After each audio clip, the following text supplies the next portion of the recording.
Okay, we are now live. Okay, Okay, I'm calling to order the meeting of the Marin Water Board of Directors for Tuesday, June 15th, 2021. Our first order of business is to take the roll.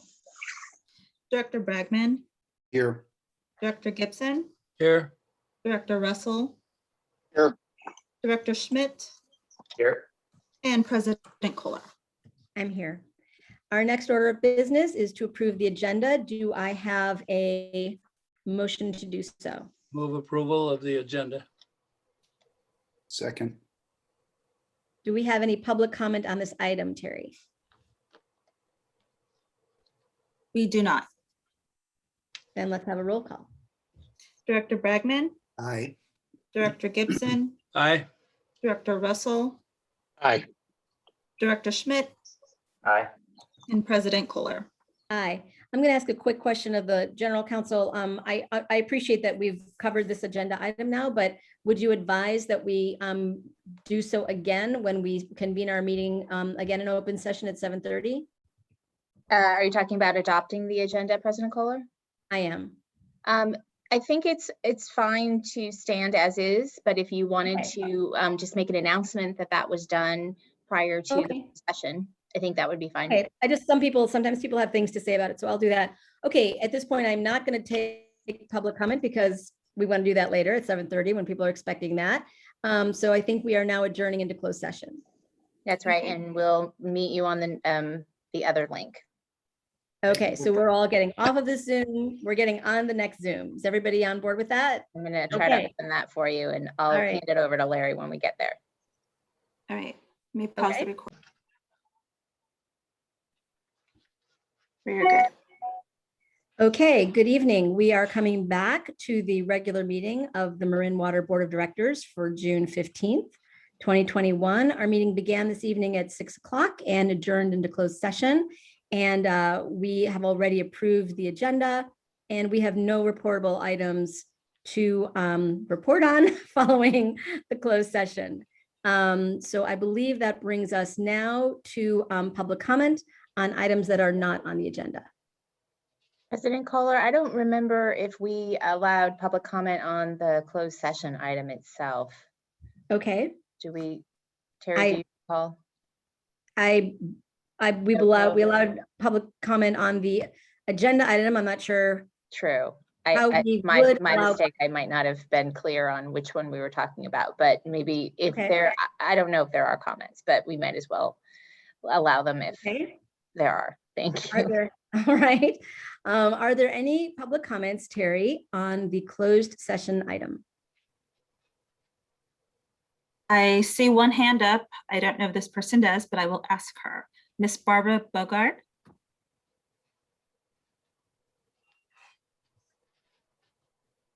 Ms. Bogart, did you Yeah. have a comment on the closed session No, item? not on the closed session. I'm sorry. I thought we were going straight into open time. We are at this point. So why don't we just let Okay. why don't we just let you go ahead? Sure. I'd be glad to. Barbara Bogard, unincorporated Mill Valley. There was an article on the front page of today's IJ about the fact that Marin is getting a $1.1 million grant to clear fire fuels in high terrain. And it was referring to some state grants to clear out overgrown vegetation that could threaten homes in Mill Valley, Corte Madera, and Kentfield. And the article said that the grants were awarded to Marin Fire, Marin Parks, and water agencies, which is you. And this is obviously good news as we head into a potentially brutal wildfire season. But my concern is that toward the end of the article, when it spoke of French broom removal, it stated, quote, crews would return periodically over the next 2 to 3 years and use herbicides to prevent the broom from reestablishing in the area. It wasn't at all clear, unquote. It wasn't at all clear from the article what area this was referring to or who owned which land they were talking about. This may well have actually been in Mill Valley even. I just wanted to raise this issue at your meeting, among other places, to make sure there's no consideration of such practices on MMWD land. Let's not solve one problem by creating a new one. Herbicides are especially ill-advised for fire prevention when you consider that many of them, including glyphosate, are systemic desiccants, which of course dry out vegetation and cause major damage to the soil, which can lead to truly disastrous consequences. So if any of you know anything about this, I would sure like some assurance that this is not something that will be tolerated on MMWD land. Thank you. Thank you, Ms. Bogard. As you probably know, we are not allowed to get into a conversation about items that aren't agendized. But I just will say on my own behalf that I very much appreciate your raising it. I saw the same article, and I will defer to the general manager, who I believe can at least answer your question about the current status of herbicides on MMWD land. I just want to be careful given limitations on what we can discuss in public comment sessions. Sure, President Kohler. Per our board policy, we do not currently use any pesticides or herbicides on our watershed property, so on any MMWD lands. Okay. Any other comments on items not on the agenda, Terry? I have 4 raised hands, so I'm gonna say Bill Hale, then Valerie Hood in that order. So Mr. Hale.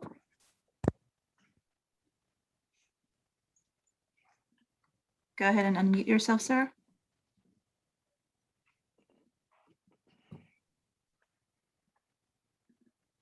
Mr. Hale.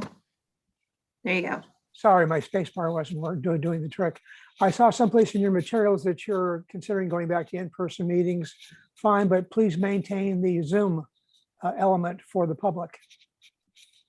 Short and sweet. Thank you. Thank you. Thank you. Okay. Valerie Hood.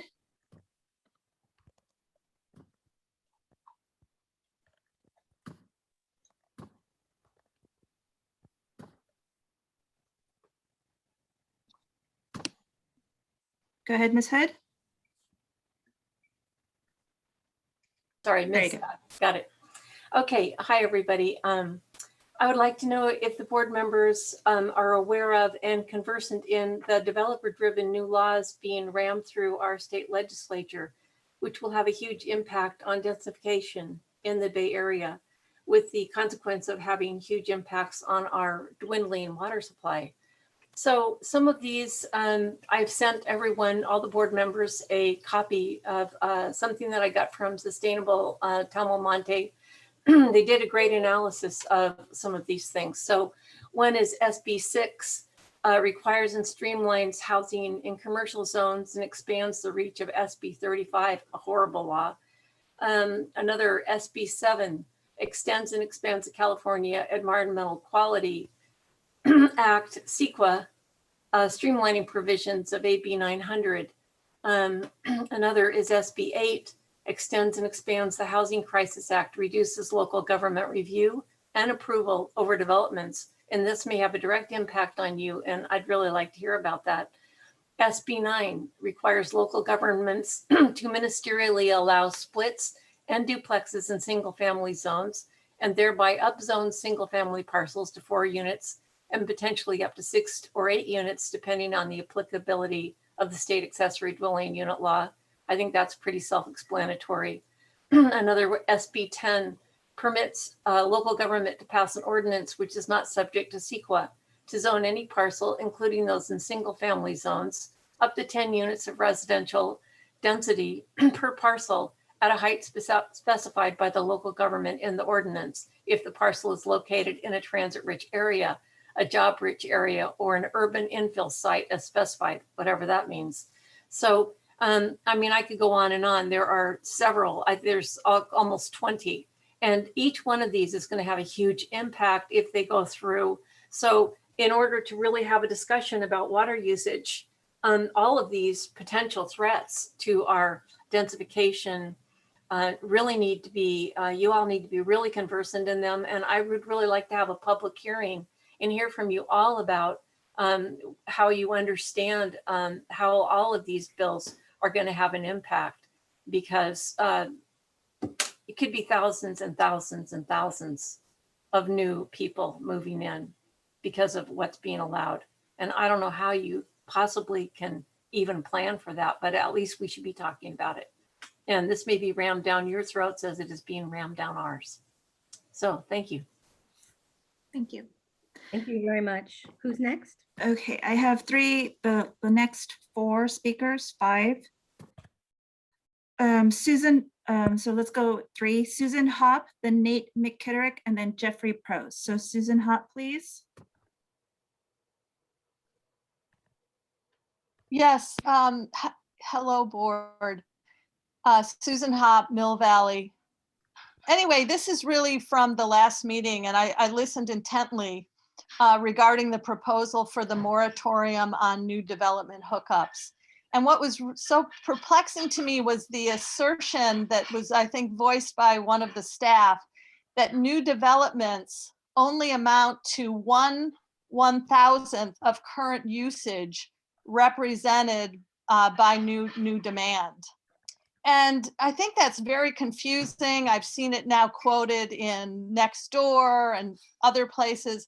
And overall, I just feel that stat needs to be unpacked. Like, how many units is included in that? And some description of the type of development.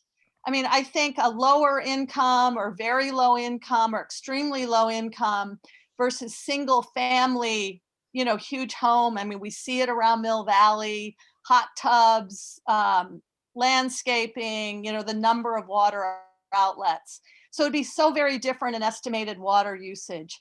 And then lastly, I just want to, I agree with the sentiment expressed by some board members, including President Kohler, that you just cannot ask existing customers to cut water consumption so dramatically. At the same time, you're increasing the demand by approving new hookups. Anyway, thank you very much. And I certainly appreciate all of your work in navigating a very difficult situation among competing interests. Thank you so much for those comments. Mr. McKitterick. Good evening, everyone. My name is Nate McKitterick. My family and I are residents of San Anselmo. Thank you all for the board and staff service during this difficult time when your job has become so central to everything. I'm talking tonight because I would hope that at some future date, the board will take up raising the rate on Tier 3 and Tier 4 water users. My concern is that Marin water is 5 times cheaper than Marin dirt. The bills that you all send out are very informative to consumers and inform me that Tiers 3 and 4 kick in at 45,000 and 75,000 gallons of bi-monthly water use. And that compares to an area average for, I assume, San Anselmo and Fairfax of less than 20,000 gallons for the highest bi-monthly use. So you have Tier 3 and Tier 4 users using many, many multiples in the average month than the average user. We have what is relative to some other water districts, a progressive water tier chart. But still, the Tier 3 users, even at the highest, the Tier 4, it's only 2.6 cents a gallon for water. And that compares to 12.3 cents for a gallon of the cheapest compost from West Marin Compost. So our water is 5 times cheaper than our dirt. That just doesn't seem right to me. I don't know if raising rates on Tier 3 and 4 users would encourage them to conserve more water. It might, but it also might help fund some of the projects that you all are considering. And I wish you luck on that. So anyway, that's my point. I'd hope you take that up in the future for raising rates on high water users in Marin. Thank you very much. Thanks for the comment. And I'm just going to say that I plan on plagiarizing your comment about water being cheaper than dirt. I think that's brilliant. Next comment. Mr. Jeffrey Prose. Go ahead, sir. Unmute yourself. Okay, Mr. Pros, I'll probably just come back to you. The next speaker, Leslie. Hi, That- can you hear? Yes. I think a couple people already mentioned what I was gonna say. I'm just also very, very concerned about new water hookups. It's really hard for me to conserve water, you know, when I'm seeing these thousands of posts on Nextdoor, or, you know, that are talking about the seminary at Strawberry, the Northgate Mall, and new hookups at Hockey Park. I just feel like even if we, you know, conserve for a little while and then we all of a sudden get water, and then we put in these thousands of new hookups. Well, what happens in the future if we have a drought 3 years down the line? I just want this to be long-term, to see how much water we have and whether or not we can support any new hookups. It's just very concerning to me, and I'm worried about a lot of different things, but I strongly support a moratorium long-term until we find a source for new water. Thank you so much. Bye-bye. Thank you. Very much for your comments. We appreciate it. We have a total of 6 public comments. Next, Laura Sheraton, then Melissa Bradley. I'm just going to interject one thing. We Sure. definitely want to hear from everybody, but if your comments are about the drought, we have an entire item on that, and it might be best for you to hold your comments for that item. You're of course welcome to speak now, but this is supposed to be for items that are not on the agenda. I have 5. Laura Sheraton. Hi, thank you so much, and thank you, board. I just want to reiterate Susan Hopp's, Valerie Hood's, Barbara Bogart's statements, and the last caller in regarding the water supply issue. We have other issues, which are the concern about the allotment of water that goes to protect salmon runs that are, and most of the streams are under enormous stress right now. I think we ought to ban lawns completely, frankly. But one of the, as a regular hiker, and you all know me as being outspoken about seeing the conditions on the trails, the old railroad grade from Pantole, I don't think it's all railroad grade there, it's another section. Pantole all the way to the West Point Inn, and then old railroad grade has had an enormous amount of vegetation removal on both sides of the fire road. And I don't understand why all the dead material was left there, number one, because it's extremely flammable and there's a lot of it. And it's also around the fire station for probably over an acre, probably 2 acres maybe. And why is it done during peak nesting and breeding and rearing season? I don't understand why this was done. It seems ill-advised, destructive, not protective of wildlife. And it's more, it looks to me to be more flammable. If somebody is walking along or there's a bicycle, electric bike, which are many now, it's actually made things worse, I think, not better. And I've been up here for 30 years and been hiking on the mountain for 45. Thank you. Thank you. Thank you very much. Melissa Bradley, then Jan Lucian. Go ahead, Hi, Melissa. hi, thank you. Can you hear me okay? Yes. Okay, this is my first time attending a water board meeting, and I'm just, the agenda was really lengthy. I haven't gone through it, but do you guys just do a brief summary of what was covered in the closed session? I was just taken aback because I was all excited about 6 o'clock. We're going to do the meeting, and then there was an hour and a half of closed doors. So can you just explain that a little bit? So that was that's just a feature of the Brown Act. We are required to notice, but it was a personnel matter. So we did not have a reportable item. Okay, okay.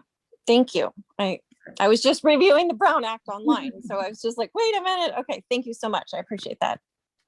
Thank you. Jan Lotion? Hi, can you hear me? Yes. Okay, if we have another year of extremely poor rainfall, what is your estimate at what point we're actually going to run out of water?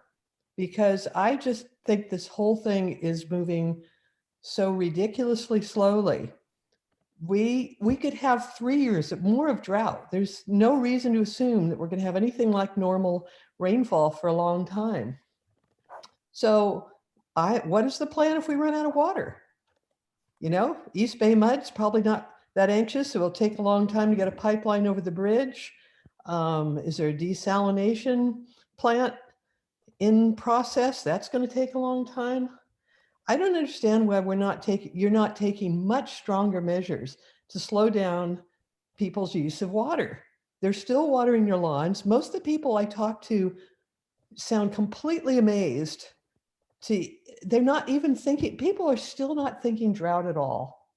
I don't understand why you don't drastically increase the rate on the higher tiers of water. That seems just completely ridiculous to me. And this is even independent of new hookups and new use. I've lived in a Bay Area for my entire life. And it used to be when I walked around Lake Lagunitas that there were one end of the lake, there were a series of stumps so that when it got very boggy and soggy in the winter, you had to walk over them. They're not there anymore and they're never needed. I just can't understand why you're not taking more drastic measures. Is anyone there on your board thinking that we may actually run out of water in this county? So I'm going to thank you for the comment, and that is the subject of what is going to be a very lengthy item tonight. And I think I'll just say, yes, of course, we are taking all measures and we'll be considering many of the things you discussed. The last two, Madeline Roberts, then Frank Egger. Go ahead, Ms. Roberts. Hello, everyone, and thank you, Terry, for calling on me. I think this is a really important issue to the state, don't get me wrong. However, I think a lot of municipalities are dealing with this, and it's a long-term thing we need to look at. And I'm a little bit concerned about the precedent that this could set. If you don't provide water hookups for new growth, could that happen, in future years frequently? Hopefully conditions wouldn't warrant that. But, I think new residential development that is built tends to be a lot more dense and eco-friendly. They're building codes now that require, no gas and drought-free landscaping and water reuse. Just the LEED standards, which I'm sure are written into Marin's code, are really, really stringent about using water responsibly. And, in contrast, when I zoom in on just Google Earth to a lot of Marin single-family home neighborhoods, I see lawn after lawn after lawn that's perfectly emerald green. And so I agree with what somebody said prior to me, is I think a solution here is maybe to raise the rates on folks that are in that upper tier of usage, and not do this at the expense of future growth. The other thing about future residential growth is that, as another former commenter mentioned, this whole host of legislation coming from the state of California. And I'll tell you, they're cracking down on cities that have not met their RHNA targets in the past and don't currently have plans to. And I just think, they're becoming very, very stringent. And this could put Marin in a position where there might be some financial liability to the state in the worst case, or maybe the less worst case is that the state can just come in and kind of dictate where future growth goes and kind of supersede what the local governance says because you're not meeting your RHNA targets. So that's just a concern that I have in terms of steering future growth in an eco-friendly way. I'm not sure if canceling water hookups is the best way. But I know you guys are the experts on this, so I'll defer to you, but that's my 2 cents. Thanks so much. Thank you for the comment. Do we have any more, Terry? Yeah, actually, we got one more, Frank Egger, then James Krajewski. So Thank Frank. you. Thank you, directors. for holding this meeting this evening. The issue of moratorium is not specifically on your agenda this evening. You talk about drought update, but not moratorium. I was in Healdsburg today. The Healdsburg City Council is demanding a 40% reduction in water usage up there.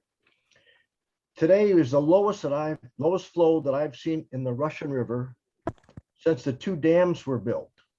Coyote, which created Lake Mendocino in 1960, and Warm Springs Dam, which created Lake Sonoma in the early 1980s. During dry years in the 1940s and 1950s, the Russian River ran dry in some locations.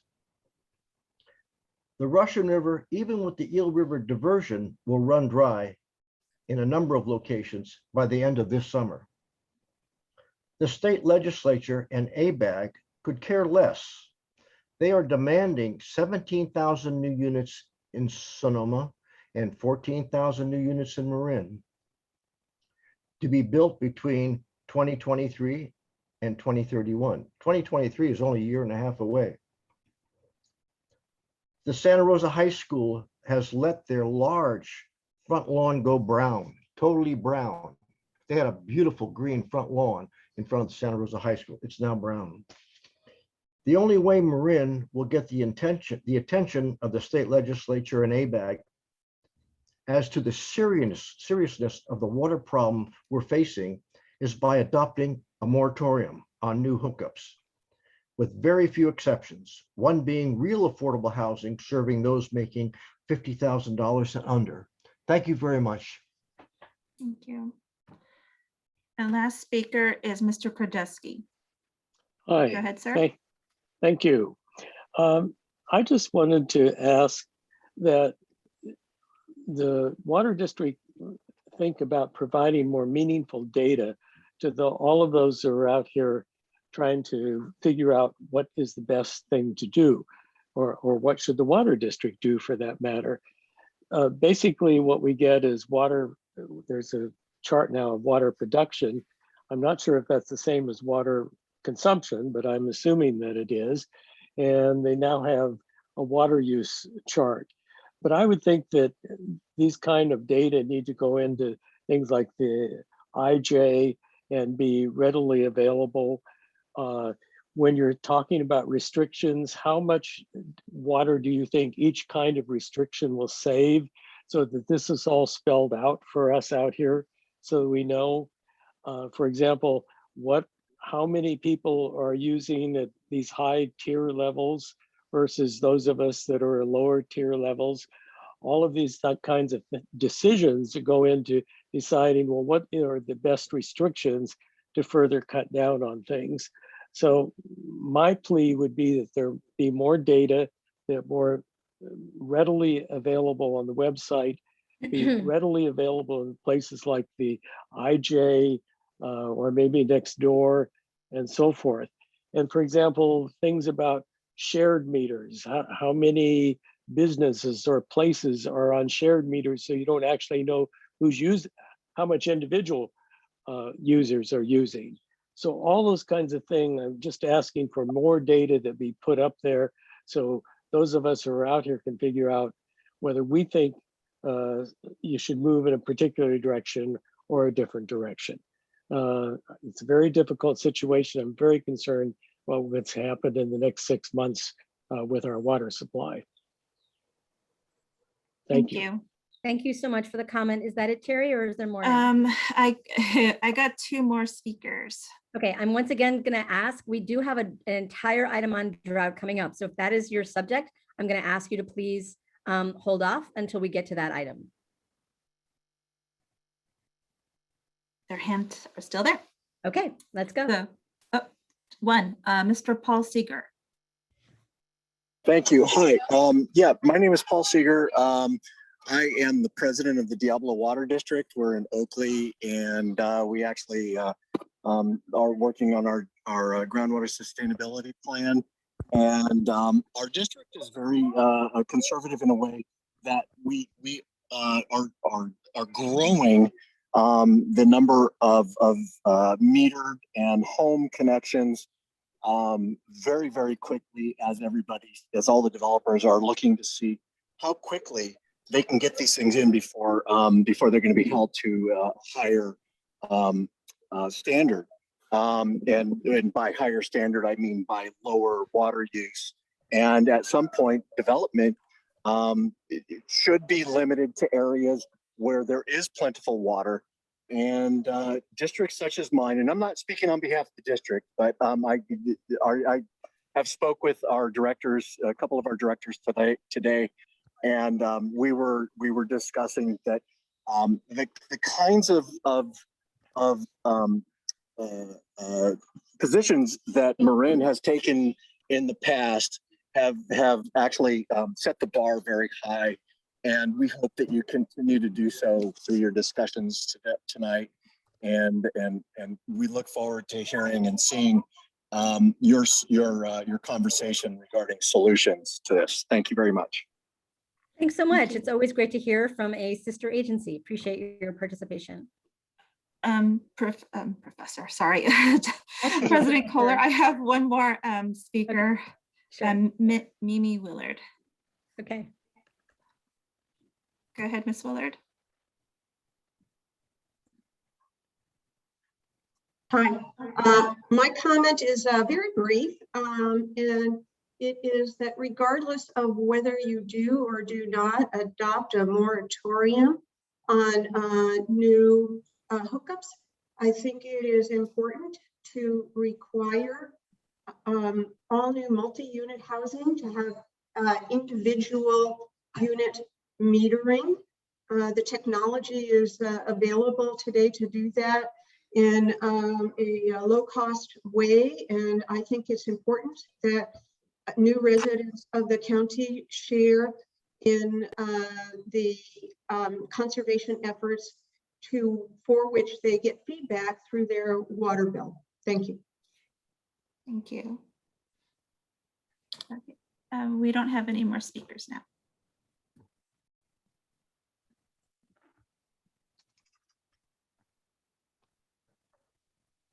Oops, sorry, something happened to my sound there. Do we have any more comments? No, we do not. No. Okay, thanks. Sorry about that. Okay, I think that brings us on to the next item, which is directors and managers, general managers announcements. Do we have any announcements? Seeing none, I'm going to move on to the consent calendar. Do I have an approval motion? Move approval of the consent calendar. Second. Do we have any comments on the consent calendar before I call for a vote? There are none. Oh, Larry Bragman has his hand up. You're on mute. I got you. So just on the recycled water production, looks like we just started recycled water production. We're online with a new plant. Is that correct? Yes, that's correct. Okay.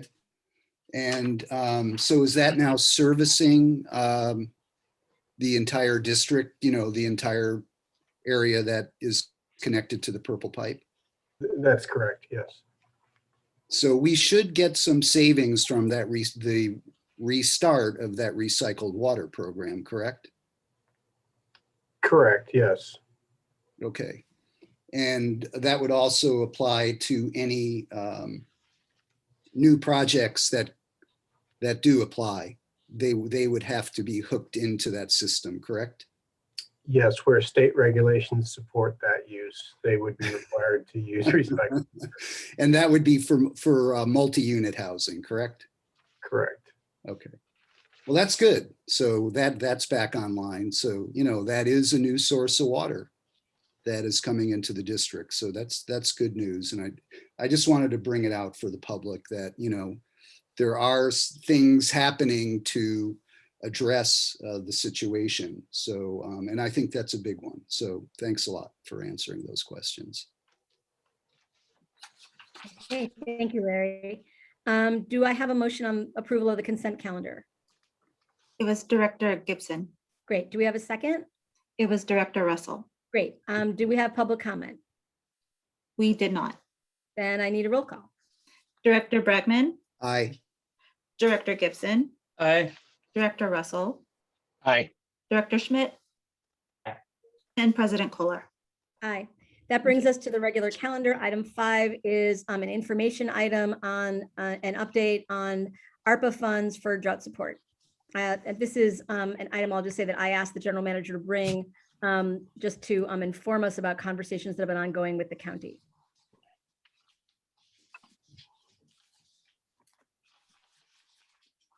Hi, good evening, directors. Crystal Yester of Engineering. I'm going to present a couple slides on the American Act. Let's see. So the American Rescue Act was enacted in March and provides $1.9 trillion to states and local governments and for COVID essentially, but it also allows for the infrastructure investments on water and sewer infrastructure. The act says that there'll be $350 billion distributed to states and local governments. The state of California, at state level, is expected to receive $26 billion, and in their budget act but in the governor's office, they set aside $7.3 billion to address deferred maintenance on water and sewer infrastructure.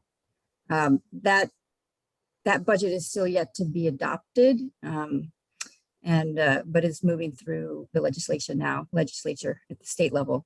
But now the County of Marin itself is expecting to receive $50 million of American Rescue Plan Act funding. And the local cities and towns around us are estimated to get an additional $36 million.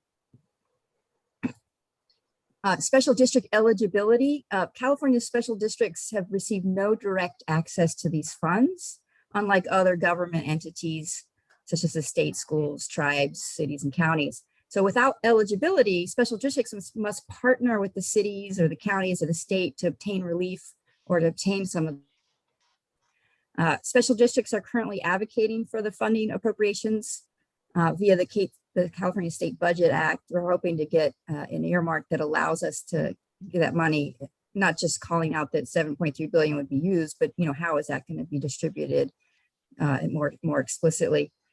And so the question came up as to how our district could obtain that funding, and given that we're not eligible for the funding directly.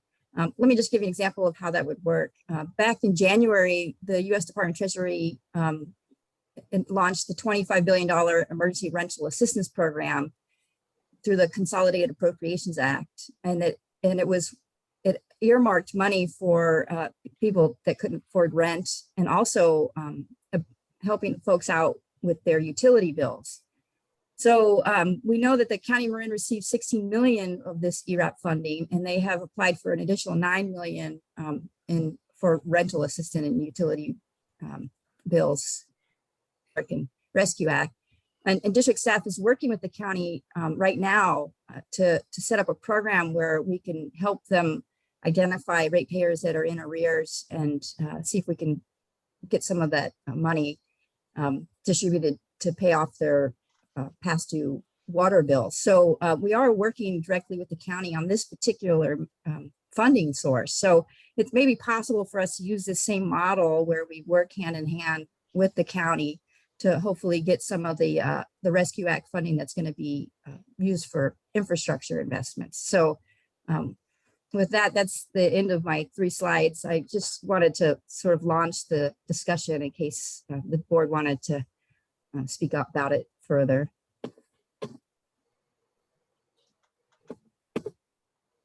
Thanks, Crystal. That's really helpful. To the extent appropriate, and obviously the conversations I understand are ongoing with the county. Do you or Ben have any update to share about the status of those conversations? My informal understanding is that the county was very open to that, and there's 3 pots of ARPA money that can be delegated to the special district. So to be clear, it is my understanding that, as you say, special districts are not directly eligible, but I think what's happening nationally, in my experience, and we're seeing this with cities nationwide, is that cities and counties are in fact delegating those ARPA funds to special districts, which is specifically authorized. So is there, Is there anything further you Yes. can tell us about where things stand with the county in those conversations? Basically, it was in the 3 slides. What we have not had a discussion in regards to ARPA with the county. We do anticipate following the model, as Crystal noted, of what we've done with the previous dollars for rental assistance, and begin to talk to county staff in terms of, are they open and receptive to partnering with us, because obviously it allows for water infrastructure. And it certainly is the context of the drought. I do want to say that we're really working well with the county on a number of fronts. Most recently, we're partnering with a site that they just got through the supervisor meeting to give us a right of entry. And we expect this, I don't want to overpromise here, but I'd say sometime next month, we'll have a residential recycled water pickup station for our customers at this site by the Armory area, or Armory Boulevard. Paul can tell the details. But anyway, so we are engaged with the county in a whole number of fronts. So this would be a natural extension of those discussions. So I think it would be useful for the board to have a conversation about this now, and maybe provide you, Ben, and the staff with a little bit of direction. My understanding is that there's 3 specific pots of ARPA funding, and we may want to have those conversations with the county, especially given the good relationship you've described, sooner rather than later, because even though $50 million sounds like a lot of money, I think there are going to be a lot of obviously competing interests. So I think I mean, again, I want to hear from the rest of the board, but I think it's very important, especially given the severity of the drought and the fact that the district is the sole water provider for the majority of the county, that we have those that we maybe step up those conversations, because my understanding is that those decisions are being made, again, informally, fairly quickly. In fact, some of them have already been made.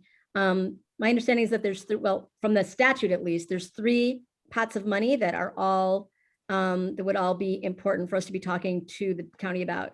The first is there's an infrastructure provision that would go straight to the conservation measures that we've been talking about. It's broadly written, so it's not limited to centralized infrastructure. It would include the conservation measures that I know we're going to be talking more about later, that represent our really single largest source of drought supply. And we really do need the support to, to ensure that we're reaching our 40% goals. And as we all know, that goal may need to increase. The second part is a revenue loss provision. And I think you referred to this, that utilities can use to cover unpaid bills. And we've got, as Chuck has previously reported to the board, a fairly significant loss there. So that's something we will definitely want to talk, or I would think you would want to talk to the county about. And the third pot is it's referred to as COVID negative economic impacts provision. And that actually goes to helping out with the homeowner assistance. So they've made it a little complicated, but there are those 3 pots, all of which the county is authorized to delegate to us. So I would just say that, hear from the other board members. I would just jump in and say, I mean, what we can hear from all of them, but I just wanted to assure you that we'll pursue this. We're pursuing a number of fronts of state funding and earmarking and other things. So we'll add this, and I do appreciate the interest and importance to begin those conversations sooner than later. Yeah. I think decisions are starting to be made. So I don't know if other board members want to weigh in on this before we move on. Well, why wouldn't we? I mean, I would say absolutely. It's no brainer.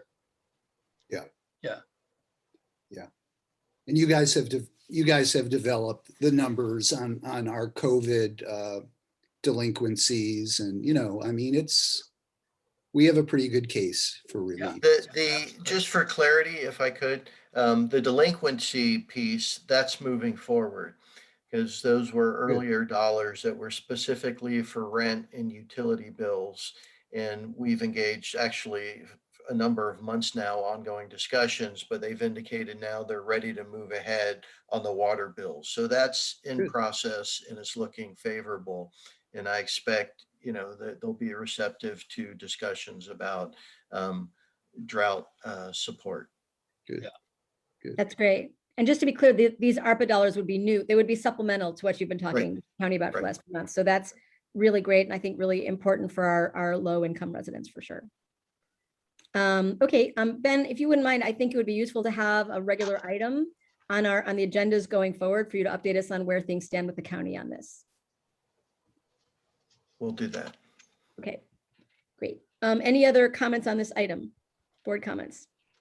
Okay, Terry, any public comments on this item? Yes, we have one public comment on this item. The last four digits, 8800. Go ahead. 8800. Hi, can you hear me? Yes. Can you? Great. Nancy Okada, San Anselmo. I had a question about the infrastructure funding. Is that broad enough to cover the pipe, the intertie across the Richmond-San Rafael Bridge that's being discussed, as well as possibly funding the building of the desalination plant? Thank you. Thank you. I don't know the answer to that. I don't know if you do, Ben.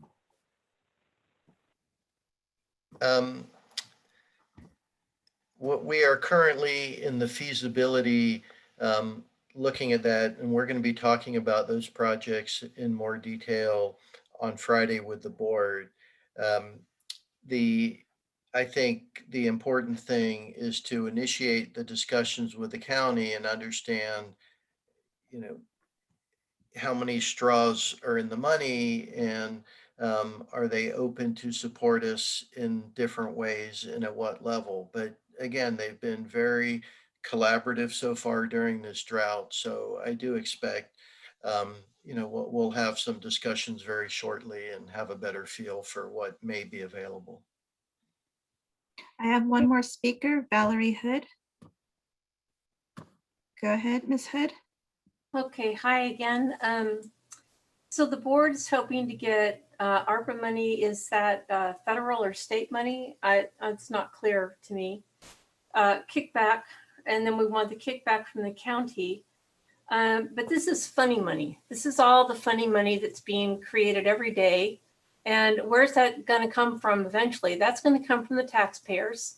And we're going to be going farther and farther into debt.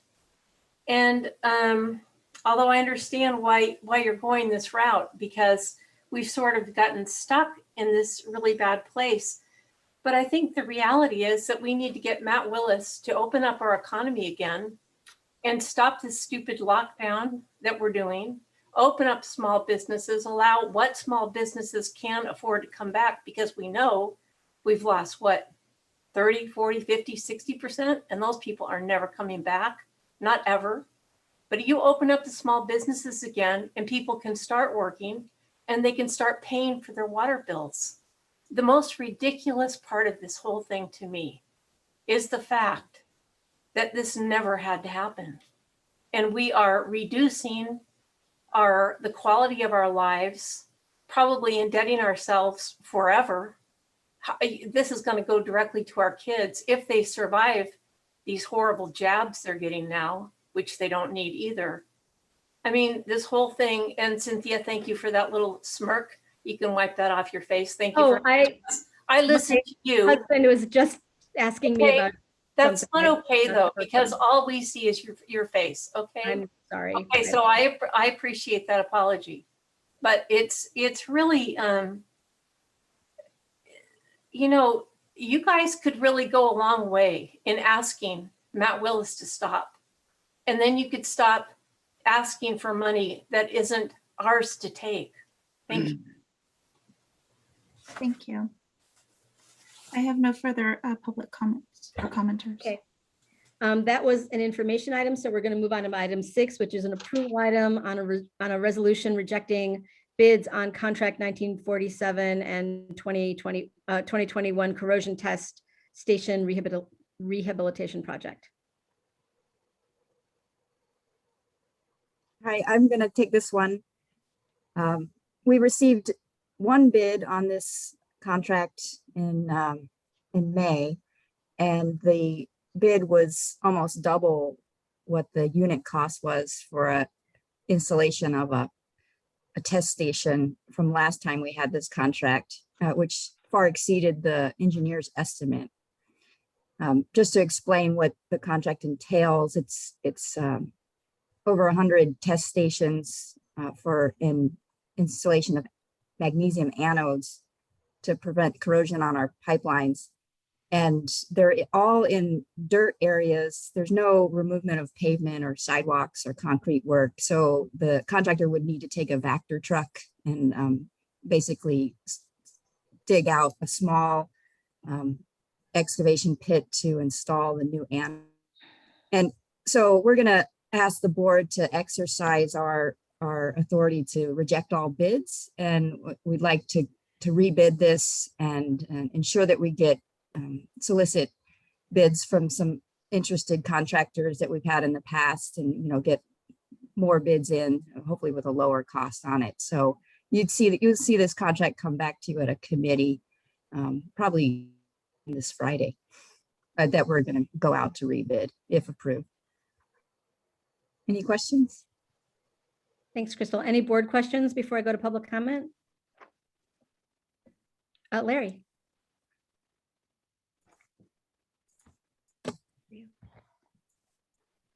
Sorry about that. Crystal, it sounds pretty simple, almost maintenance type of work. I'm just wondering why we don't consider just doing it in-house. I would say that, this is work beyond our resource capacity at the moment. We're really directing our maintenance staff to take care of leaks as soon as possible, especially given the drought conditions. That's keeping us very busy. And we just don't have the resources or the staff to do it. So that's why we contracted out. Okay. Okay. Well, maybe in the future, as things loosen up a little, we might want to take a look at that. Okay. Thanks a lot. Yeah. Any other board comments? Okay. Terry, any public comments on this item before I ask for a vote? There are none. Okay, do we have a motion to approve this item? So moved. Second. Roll call, please. Director Bragman, Aye.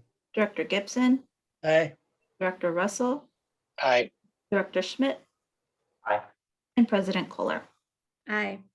We're moving on to item 7, which is a public hearing on the draft 2020 Urban Water Management Plan and Water Shortage Contingency Plan.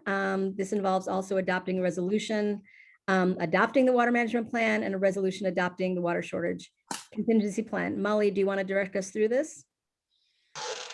Sure, President Kohler, I would say that we can allow for the staff presentation, and then once that's done, open the public hearing. And when we have all comments from the board and from the public, close the public hearing and then take action if the board is ready to do so. Great. And I'll just emphasize for the public, we are having an item after this on the drought itself. This is adoption of our water management plan, which, while related, is a separate legal requirement on the part of the state. Okay. Here we go. Thank you, Kohler. I'm going to give a presentation on the Urban Water Management Plan. And as you noted, this is a planning document. It's required by state regulation that we submit an urban water management plan every 5 years. And in that plan, I'll go through some of the details of what's included in the plan and talk you through this presentation. Here we go. The plan. So as I mentioned, every 5 years, there's a deadline to submit it by July 1st of 2021. We describe and quantify historical and projected water demands and supplies over a 20-year planning horizon. We also are required to demonstrate that we meet the 20% by 2020 target for water conservation. There's a section in the plan for a water supply assessment where we look at the projected demand and the supplies under normal and drought conditions, and then also discuss any plans for new supplies if warranted. There's a section on what we do for water conservation and what's being implemented and planned. And then there's also the water shortage contingency plan to address any supply shortfalls with 6 stages of actions. And I'll get into more detail on that.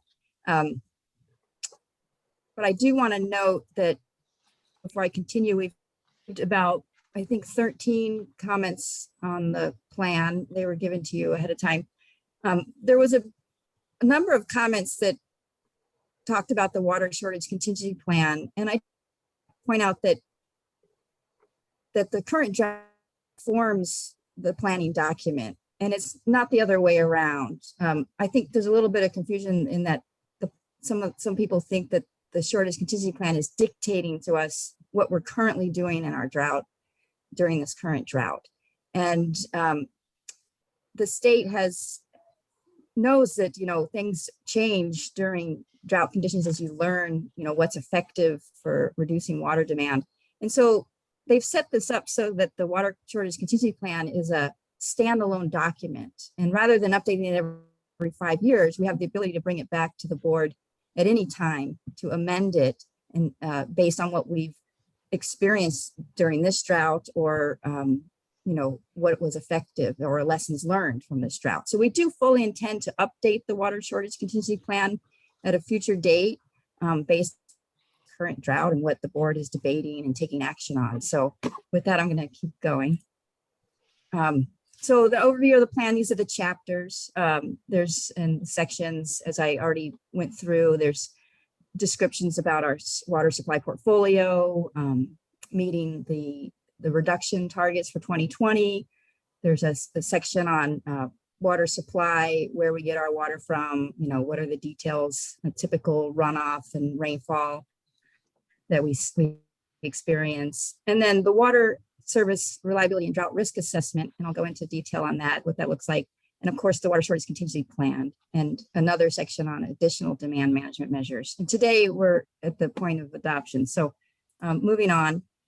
When we first got started, we collaborated with 8 partner agencies in the north of us to do a water demand and conservation project, wherein we evaluated historical water use trends.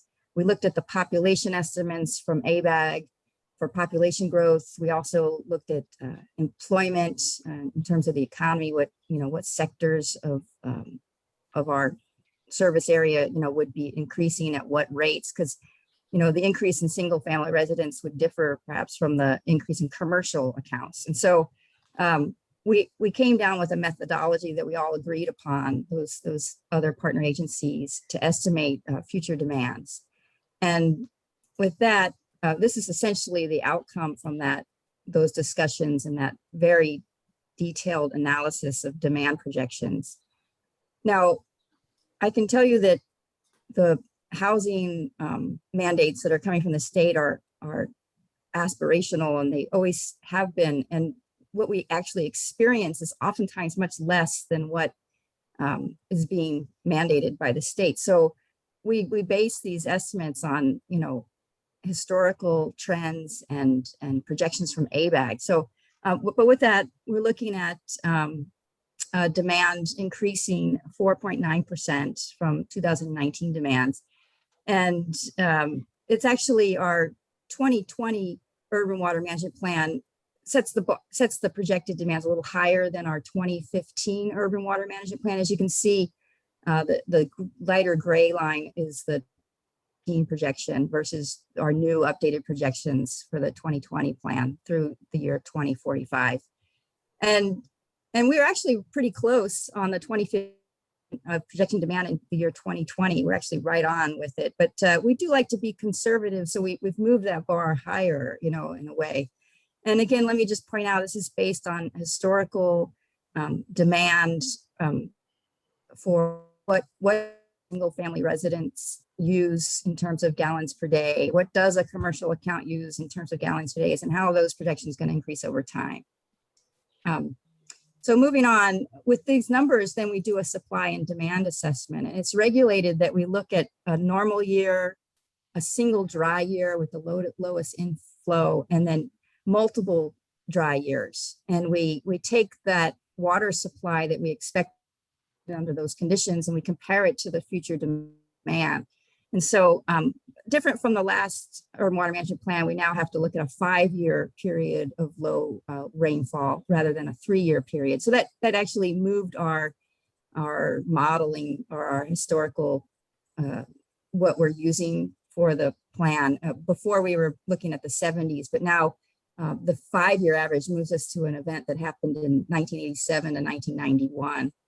Now, I'm not going to go into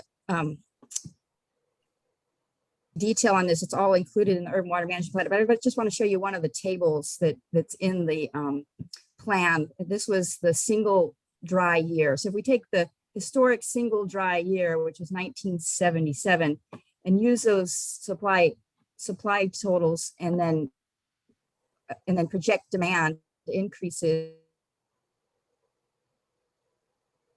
we still have a dry year. This is about as close as we got to having a shortfall. But in the end, I guess what's important to note is that the historical water supply patterns, when we model those with future demand projections, show that we can meet future demands. However, we know that we're currently in an unprecedented time with this drought, and there's a lot of uncertainty due to climate change.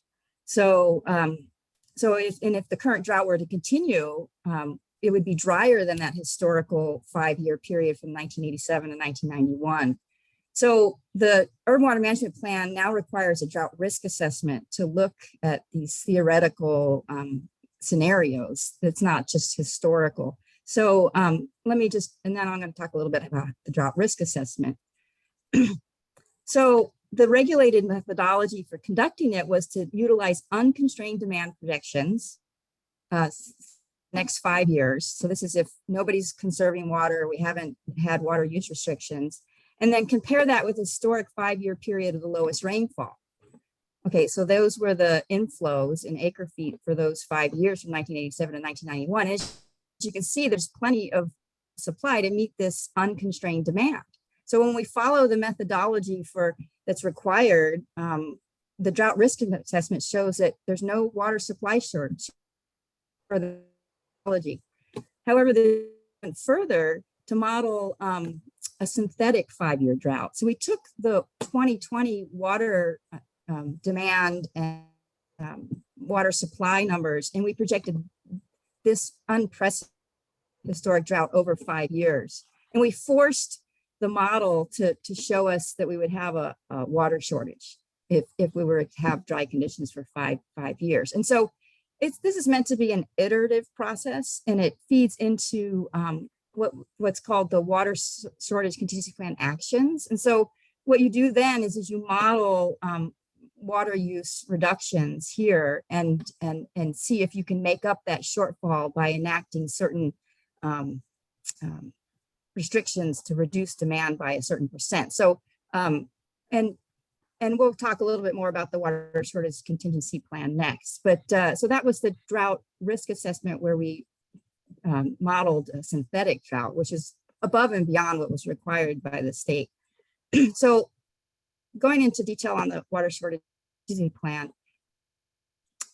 let me just tell you how it relates to the current drought. So rather than every 5 years as required by the urban water management plan, the shortage contingency plan can be amended and reset at any time. The plan describes the district's reevaluation improvement process to assess the functionality of our plan and make appropriate adjustments that are warranted. And the current drought actions that the district has been undertaking have been used as a guideline in developing the water shortage contingency plan. And the plan does not create a mandate on how we are to respond to the current drought. Rather, our actions that we're taking today are going to inform the plan and amendments to the plan. So our intent is to relook at this water shortage contingency plan following the current drought and based on what we're going to take in the list. But again, I just want to point out that it's an ordinance or a codify what we're required to do. It's really just a document that we can use to help plan in the event that we need to make up a shortfall in demand and supply. So the of a water shortage contingency plan. And you'll note that in the document, we took it out of chapter 8 and we set it aside under appendix H as in Harry. And so it's a standalone document. But some of the key elements are that it describes steps that you would take under certain shortage conditions. It creates 6 standard shortage levels or stages. It's a requirement. Right now, moving into this, we have 3 triggers that we've been showing the board that affect our actions that we're going to take. But we're now required by the state, and all water suppliers are required to have 6 stages where they trigger certain actions at certain supply shortfalls. And then the plan lists shortage response actions for each trigger, and then for that action. And right now we're learning, as you know, we've been showing the water conservation target and where we are in terms of meeting that target, at each of our board meetings. And we're learning, what's effective and what restrictions help us to meet those targets and reduce water demand. So also another requirement of water shortage contingency plans is that now we are required to submit every July, beginning next year, an annual water shortage assessment report. And we'll be bringing that back to the board next July. It's sort of like a state of the union in terms of water supply. And we'll be bringing that back to the board every year, starting next year on July 1st. So this is the graph that we've been showing at meetings regarding our 3 triggers that we have to, and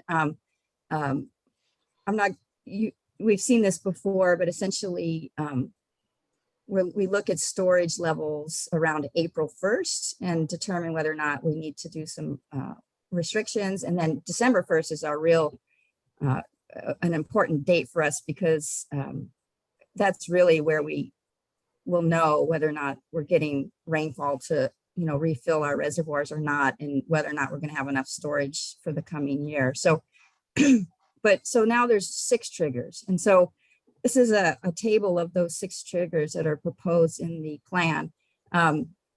One is low rainfall. If the rainfall is 30% below average as of April 1st, and that's defined as less than 32 inches of rain at the Lagunitas rainfall gauge for the prior October to 31st. Then we'd say, oh, we're at stage level 1. Going on January 1st, which is a little earlier, we would look at our reservoir storage. And if it's in the vicinity of 45,000 acre feet, we would say we're in stage 2, and we'd want a 20% target for reduced demand to make up any shortfalls. And then total, the next trigger is 3 if we are at 50,000 acre feet on February 1st, and we did hit that this year. So we're using the current drought to really inform these stages in the plan. And now we're actually in stage 4 at this point. Our total reservoir storage is below 55,000 acre feet on April 30th. And we are projecting that the storage on December 1st will be in the vicinity of 30,000 acre feet. The critical stage 5 is if we are getting to December 1st and it started raining, because usually we see a little bit of rain September, October, November, and we're still targeting that we'll be at 30,000 acre feet or less on December 1st, and we'd be in stage 5. And then stage 6 is emergency. It's not raining, it's again a record low rainfall, and we're not refilling, and we're going to be below 30,000 acre feet on April 1st. So going into the summer and spring. So then the water shortage contingency plan has us list what are going to be our actions at each of those stages. And so, as I mentioned previously, these are recommendations. You'll note that we didn't specifically cite days in terms of irrigation restrictions. Rather, it says, restrict irrigation further. So it's not tying the hands of the board or dictating what actions specifically we're going to take. That'll be, discussed and enacted as the water use restriction is more stringent. So let's just go into the standard actions. Now we have our conservation water use restrictions that are on the books. These have been on the books prior to this drought, and these sort of water waste water use restrictions. You know, don't your landscape after 48 hours after a rain event. Use a garden hose with a shut off nozzle. So these are existing water use restrictions that we have on the books. Now, stage 3, we actually did enact these restrictions back in February, March, with the current drought situation where we're now requiring covers for pools. We don't want people to wash their cars or at home. We don't want folks using a power washer to wash, or even potable water to wash their driveways or sidewalks. And so these prohibitions actually have been enacted by the board most recently. So, and this is the list. And so then stage 4, oh, here we go. Then we get into the power washing. Golf courses, we've actually enacted some of these restrictions already. And we're considering implementation of drought rates and water surcharges, and we're discussing right now excluding new service connections during the drought. So this is all actions that we're currently taking. And as I mentioned, this doesn't dictate to us what we do at stage 4, but we are in stage 4, and this is what we are currently at board meetings. Stage 5, we would be hitting that 30,000 acre feet reservoir level at December 1st. And at this point, we would consider, restrictions on new service connections specific to, that they can't install landscape, and other discussions that will be forthcoming at future board meetings. And then by December, the suggestion here is that we rates December if we're still seeing our reservoir levels drop. So again, this is a plan. It's not an ordinance. It's not a mandate, but it's something that we were required to develop and submit to the state by July 1st. So this is the plan. And then of course, stage 6, it's not raining. The levels are dropping. We absolutely would not have any new service connections, and potable water could only be used for human health and safety. And we are starting to discuss water allotments. That's the per capita target for water use. Okay, another part of the shortage contingency plan is, what are some of the augmentations that you would look into? So that's listed in that Appendix H. We're looking at increasing supplemental water imports. We did that earlier stages of the drought. We try to maximize our contractual allotments. We're also in what we call a dry year because of the low rainfall. And so that allows us to reduce our stream releases by up to 100 acre feet.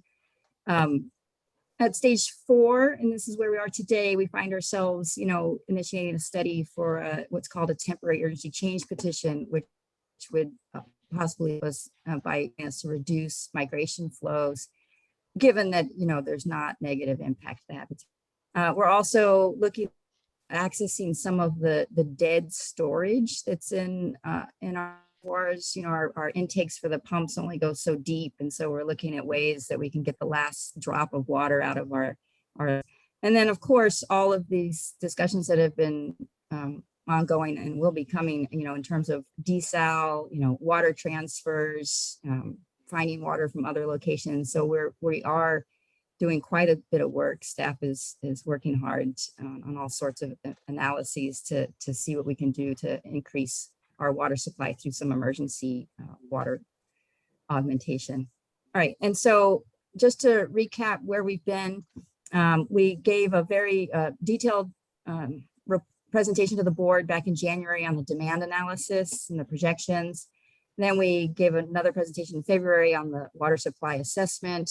That's, how are we going to be able to meet future demand given historical weather patterns and the drought risk assessment. And then we brought the water shortage contingency plan to the board in April. We released the final draft at the end of May, and here we are today with the public hearing and plan adoption. So with that, I'll open it up to the board. Thanks, Crystal. That was extremely thorough and helpful as always. Molly, are we now opening the public hearing? You can do that, President Kohler, yes.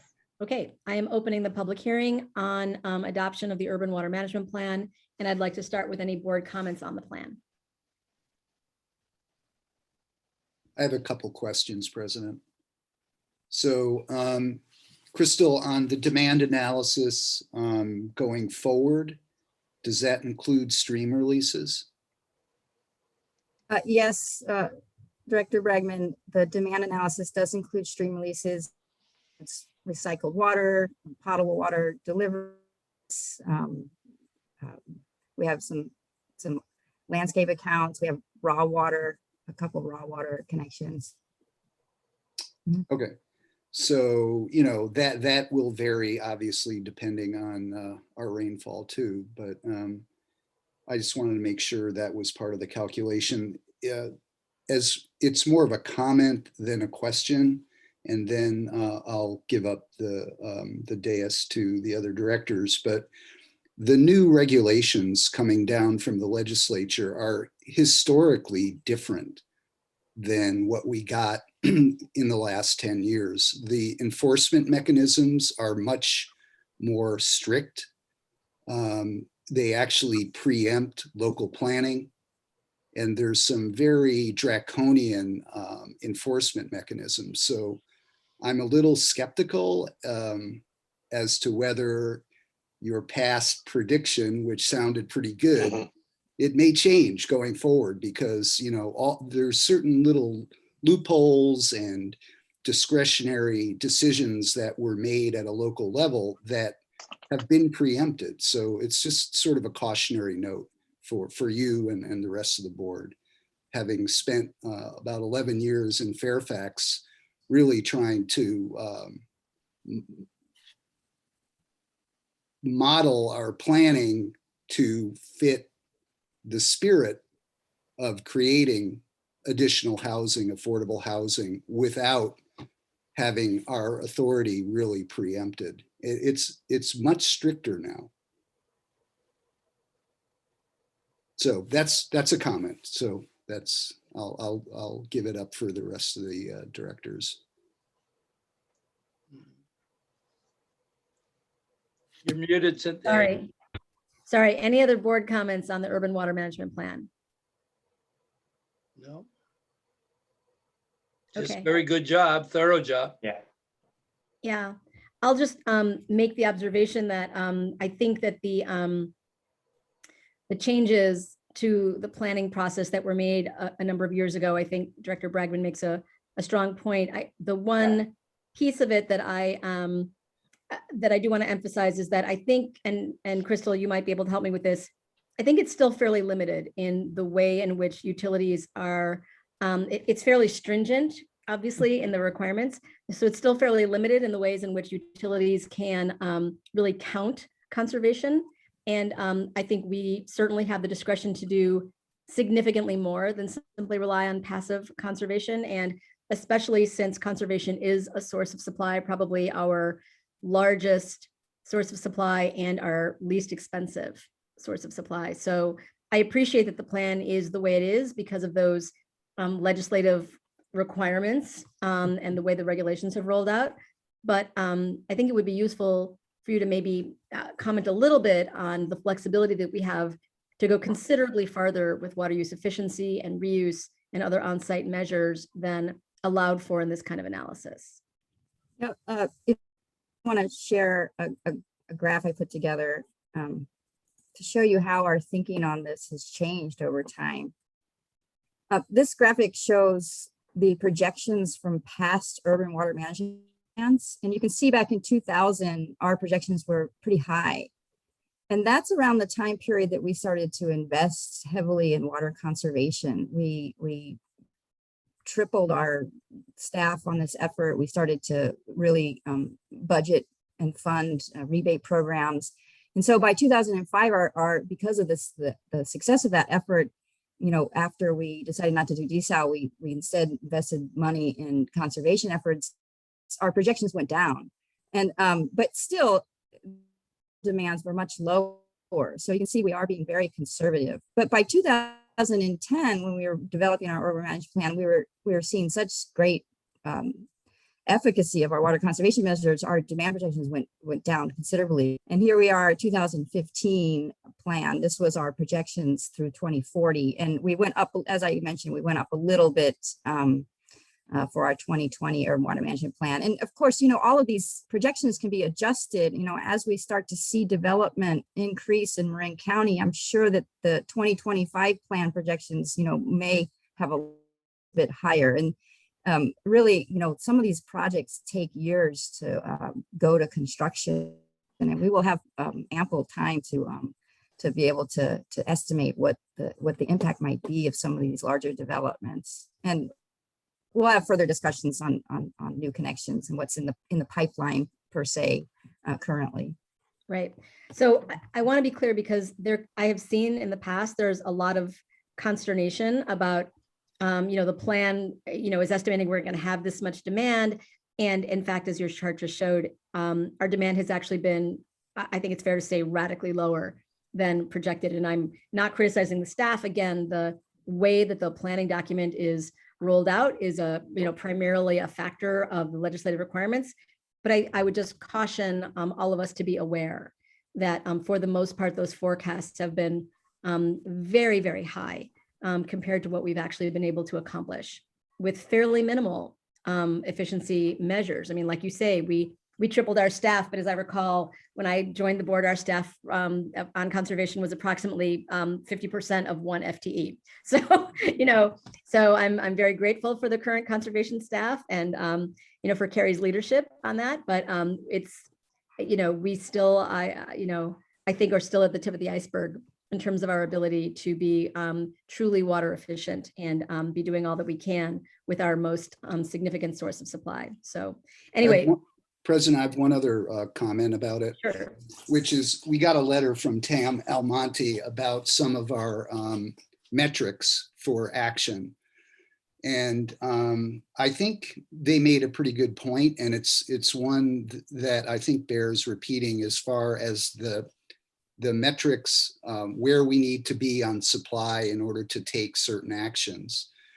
And it seems to me that if we get to step 5, which is less than 30,000 acre feet on December 1st, that the plan should have us, the board, having discretion, if not an obligation, to impose a moratorium.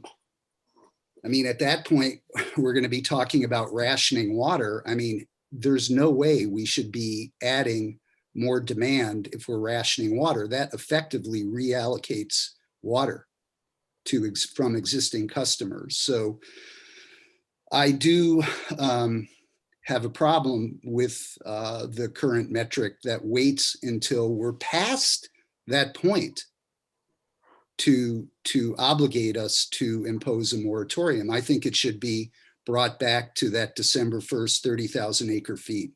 I think that is a very critical supply metric that we need to, that should trip a hard stop on hookups.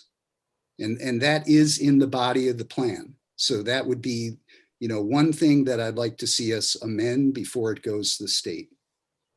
And of course, we can make any amendments the board would like. I did want to remind the board, as Crystal noted, the plan does not obligate us really to do anything. It's just a plan.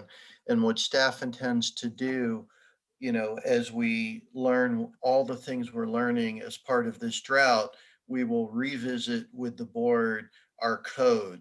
And that's what obligates us to take the action. So not that we couldn't update this, but I just want to reinforce what Crystal said, that this is really kind of a working document, so to speak.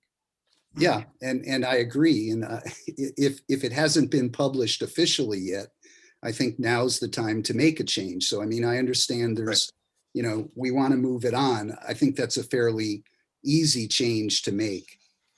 So I don't know how the rest of the board feels about it, but that's how I feel about it. Yeah, I would support that. I mean, again, it's a planning document, so it doesn't have much force and effect, but I'm happy to support that recommendation. I am aware of the time and we still have the drought item. So let me just ask if there's other board comments on this before we go to public comment. Okay, do we have public comment on this item? And I am going to say to the public, this is, I would very much requesting that you limit your comments on this item to approval of the urban water management plan. The next item is, and I'm down the agenda, is on the drought update. Because this is not, approval of this is not going to really have anything to do with what we do about the drought. This is a planning document. So are there comments on this item? Yeah, there are several comments. There are 10. Would you like me to lower from 3 minutes to 2 minutes, member?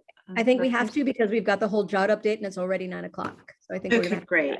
We have 11. The first 3 speakers that I have, Mr. Richard Harris, Joan Cox, then last 4 digits 8800. Mr. Harris. Good evening, and thank you for giving me the opportunity to speak. My name is Richard Harris. I'm a past board member of MMWD. I submitted a statement to the board electronically earlier today, so just let me summarize 2 issues that I'd like to address. The moratorium and planning. With or without a drought, we don't have enough water in Marin. The 2007 countywide plan states that water supplies will be insufficient to serve some of the unincorporated and incorporated areas in normal rainfall years, and very little, if anything, has been done to augment our water supply. Things are only going to get worse as a result of climate change and the cumulative effect of SB 9 and SB 10 housing legislation. You may know that a recently released NOAA data forecast more and longer periods of drought.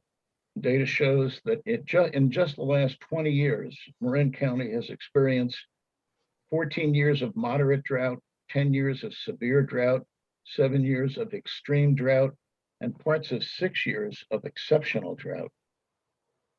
With respect to housing, the legislation currently under consideration in Sacramento has the potential to double the population of Marin County. So unless you impose a moratorium, you're betting that 2021 will be a wetter year.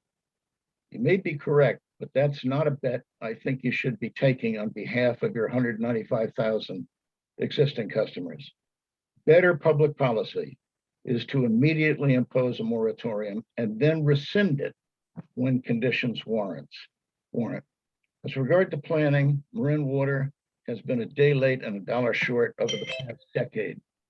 Worse, rather than thinking outside the box, Marin Water has been thinking inside the box. Examples are desal, which we've already proven is infeasible in Marin, and the Richmond Bridge pipeline, which is— Mr. Harris, Yep. Can you finish your last sentence, sir? So we only are allowed 2 minutes per speaker for this item. I'm sorry. All right, then let me conclude by saying this. In my humble opinion, when Marin Water starts a meeting at 6:30 or 7:30 that could have been held in the afternoon and attends to housekeeping, with the average age in Marin of somewhere north of 50 and closer to 60, I think this is a violation, at least in the spirit of the Brown Act, and an affront to every single one of MMWD's customers. Thank you, sir. Ms. Cox? Thank you. Can you hear me? Yes. Good evening, President Kohler and board members and staff. I'm Joan Cox, former council member and mayor of Sausalito. I tuned in to speak at the next agenda item, but in listening to this staff report just now, I'm concerned that MMWD's demand analysis is flawed. Specifically, I was concerned to hear Ms. Yesman characterize ABAG's RENA housing requirements as aspirational. I agree with Director Bragman's comments that this is no longer the case. With the adoption of SB 35 in 2017, the ABAG RENA numbers are no longer aspirational. Local governments that don't meet their housing targets can be punished by receiving less state funding and losing their discretion over new proposed development projects. I realize MMWD's demand projections are historically conservative, but the state of California is demanding tremendous action to address homelessness. For example, the tiny town of Sausalito's RHNA numbers for the last 7-year cycle were less than 100, but for the next cycle, they exceed 700.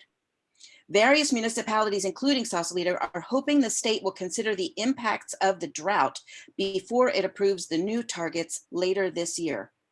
Given the extended drought that we're experiencing, the likelihood that climate change will only exacerbate current conditions, and the uncertainty in the future of whether there's the ability to serve new homes, various local agencies are hoping the legislature takes note of this and may consider reducing the RHNA numbers. But if sigmas such as MMWD don't treat the current drought with appropriate concern, the legislature may not factor this critical infrastructure capacity into their evaluation of what appropriate housing quotas are. You are already projecting you will be at level 5 by December, but given that we are already experiencing the worst drought in 100 years, I don't think we can be optimistic about our future. And I agree with President Kohler that it is important that the MMW contingency plan be more proactive than currently drafted and not wait until it is too late. Your neighboring agencies have already suspended new connections, Bolinas back in 1977 and North Marin just last month. I don't believe you can delay updating and implementing an appropriate water shortage contingency plan that abandons the wait and see approach for a more proactive approach. Thank you. Thank you. Okay. 80, last 4 digits, 8,800? Yes. Can you hear me? Yes. Okay. Nancy Okada in San Anselmo, whose RHNA numbers in San Anselmo will be over 800. So there's more water you're going to have to supply to San Anselmo.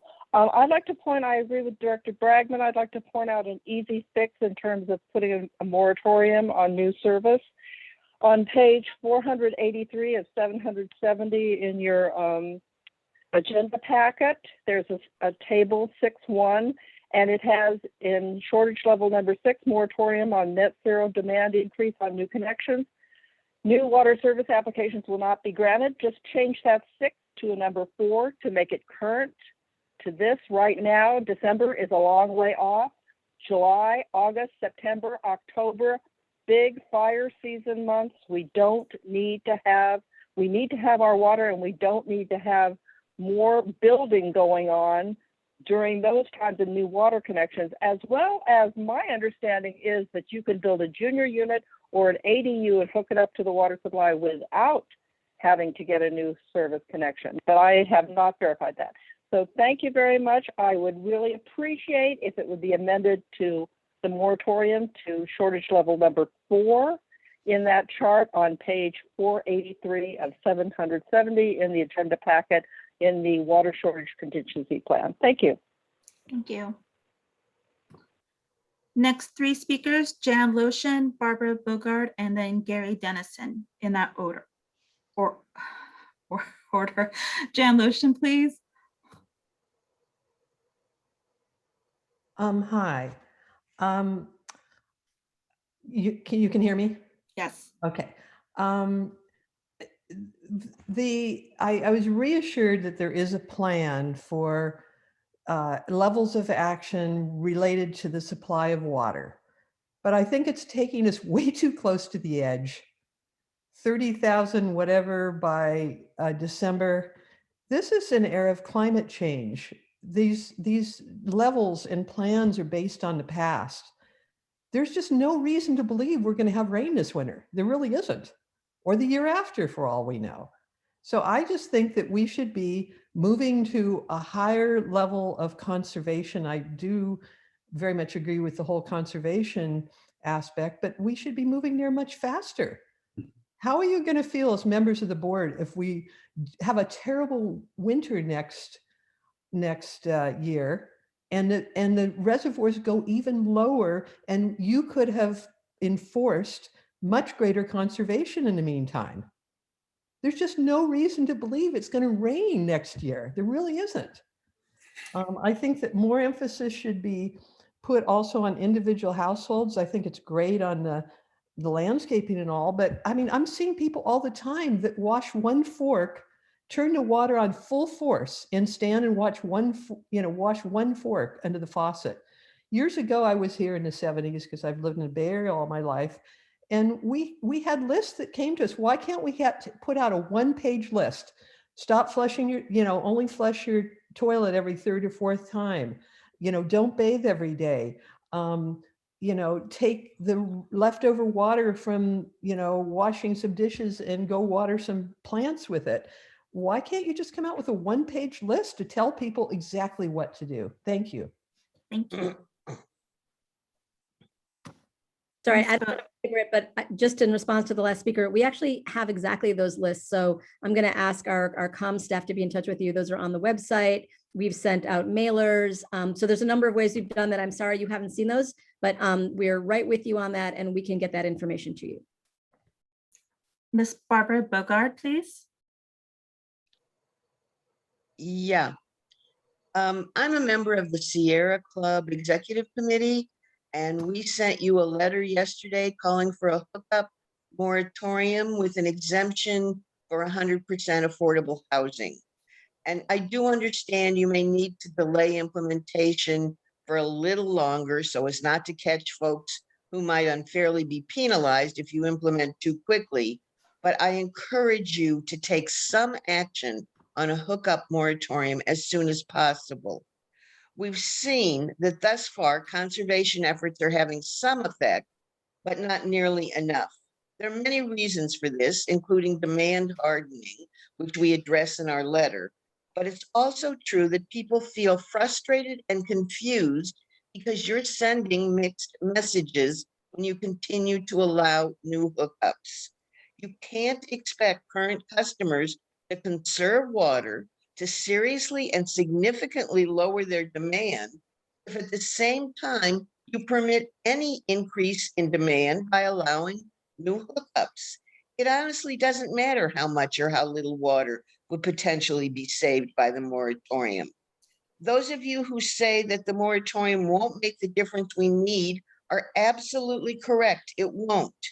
But in order to get people to conserve enough to make the difference we need, you need to send a crystal clear, unambiguous message that you're serious by refusing to permit any normal business as usual activity that increases demand.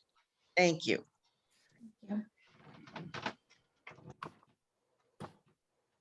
Gary Dennison, please. Yes, Gary Dennison of Mill Valley. First, I wanted to thank for this report. It's pretty amazing. Wish I had more time to review it, but I'm going to just kind of do some rapid fire here on a couple of things.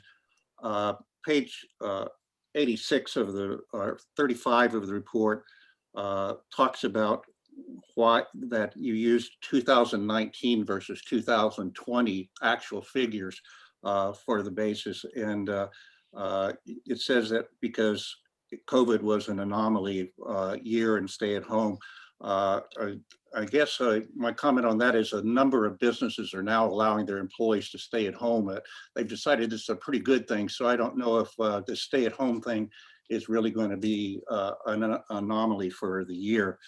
My second point, again, getting back to the number of hookups that a number of people have talked about. If you look at page 289, by the year 2030, we have 2,000 more residential hookups. Again, this goes back to the mandate of 14,000 hookups by 2031. Again, there just seems to be some type of disconnect in the demand side there. I'm confused on page 174.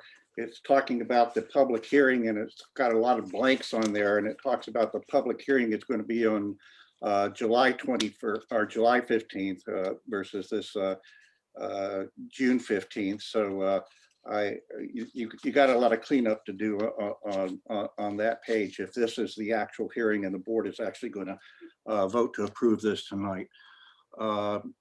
Desalinization, people have raised that. I was surprised. I read in the report that I guess in 2010 there was an ordinance passed that there cannot be any desalinization plans going forward unless it is put before the voters. I think that's information the voters need to know and understand. And finally, on page 453, there's something about the supplier did not achieve its target reduction for 2020.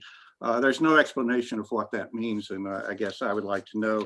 And my final comment is wildfires, they do not dip water out of the ocean or the bay, they dip it out of reservoirs. So if we have a Mounttown fire, that is really just going to be disastrous to our supply.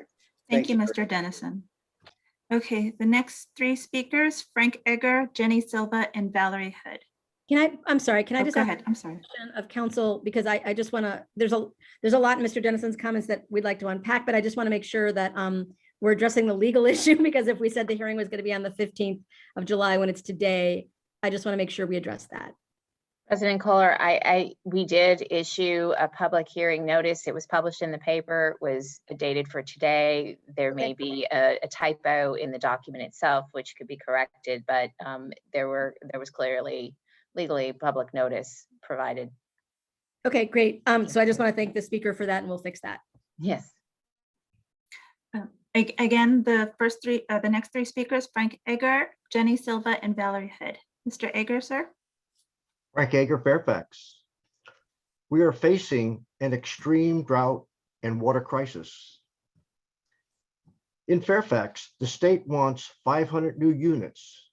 That's 50 years of Fairfax's past growth in only 8 years. They're demanding it with severe penalties.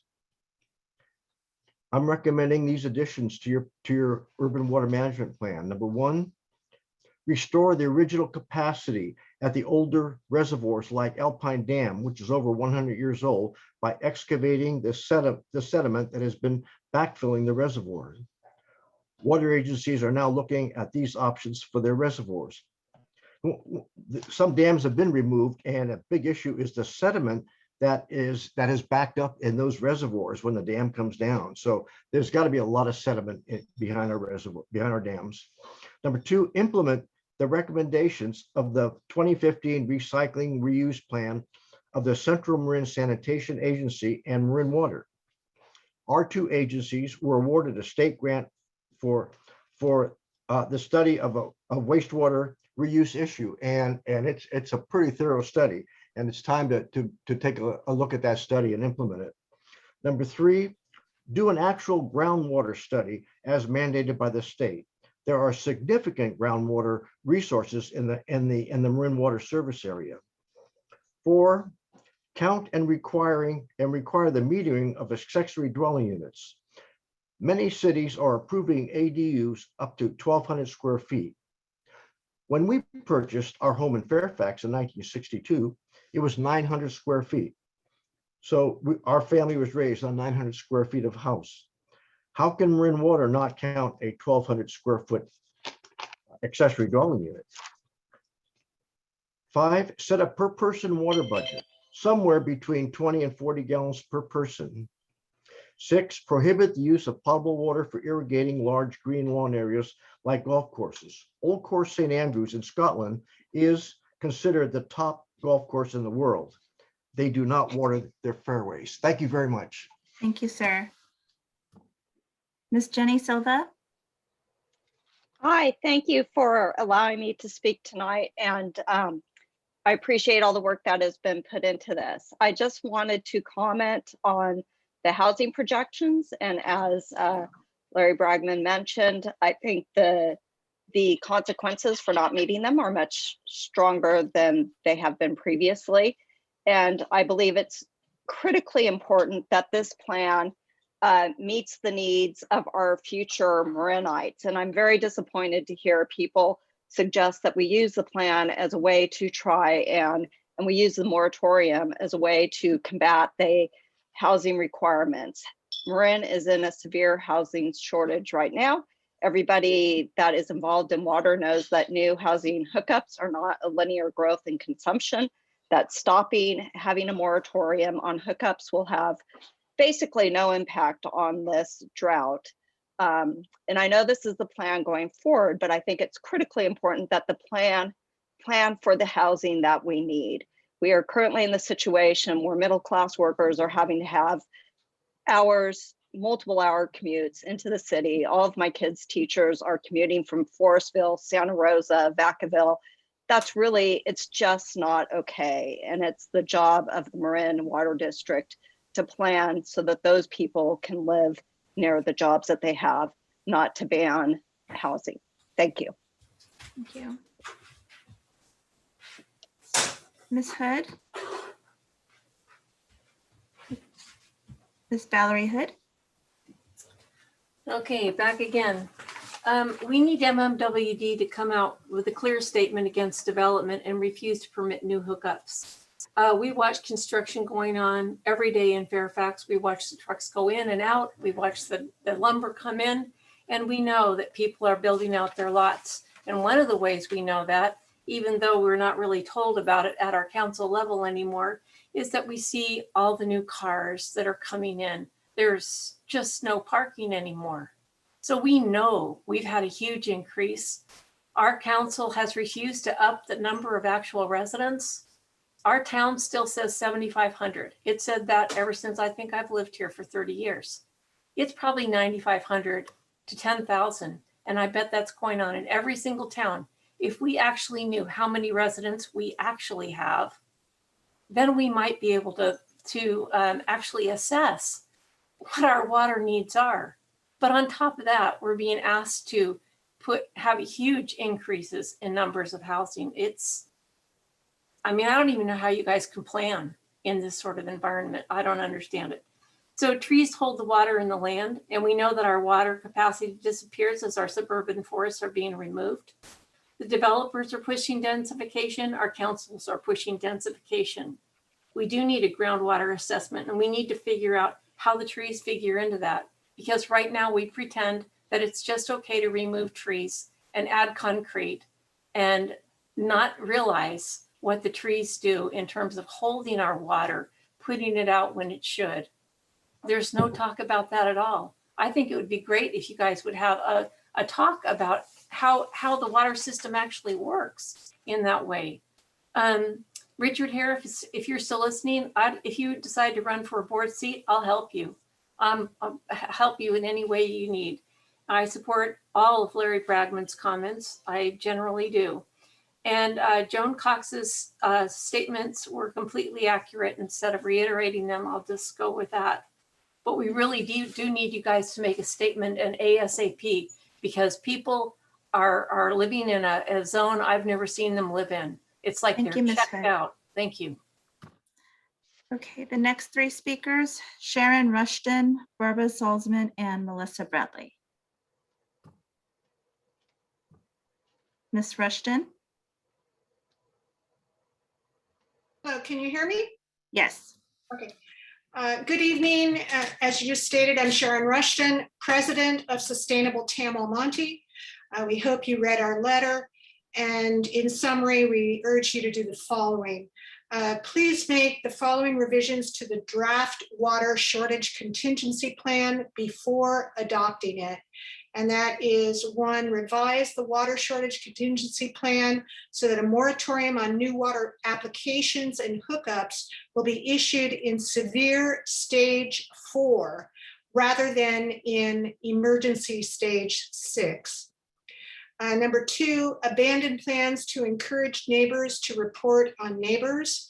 And 3, reduce staff expenses before increasing customers' rates. We have one additional comment. Postpone your vote on the draft 2020 Urban Water Management Plan in order to give the public more time to review the plan and make comments. Thank you very much for your consideration. Thank you. Ms. Barbara Salzman? Yeah, this is Barbara Salzman. I just wanted to say that I urge you all to vote for the position taken by Larry and Cynthia for the reasons stated by Larry. Thank you. Thank you. And then Ms. Melissa Bradley.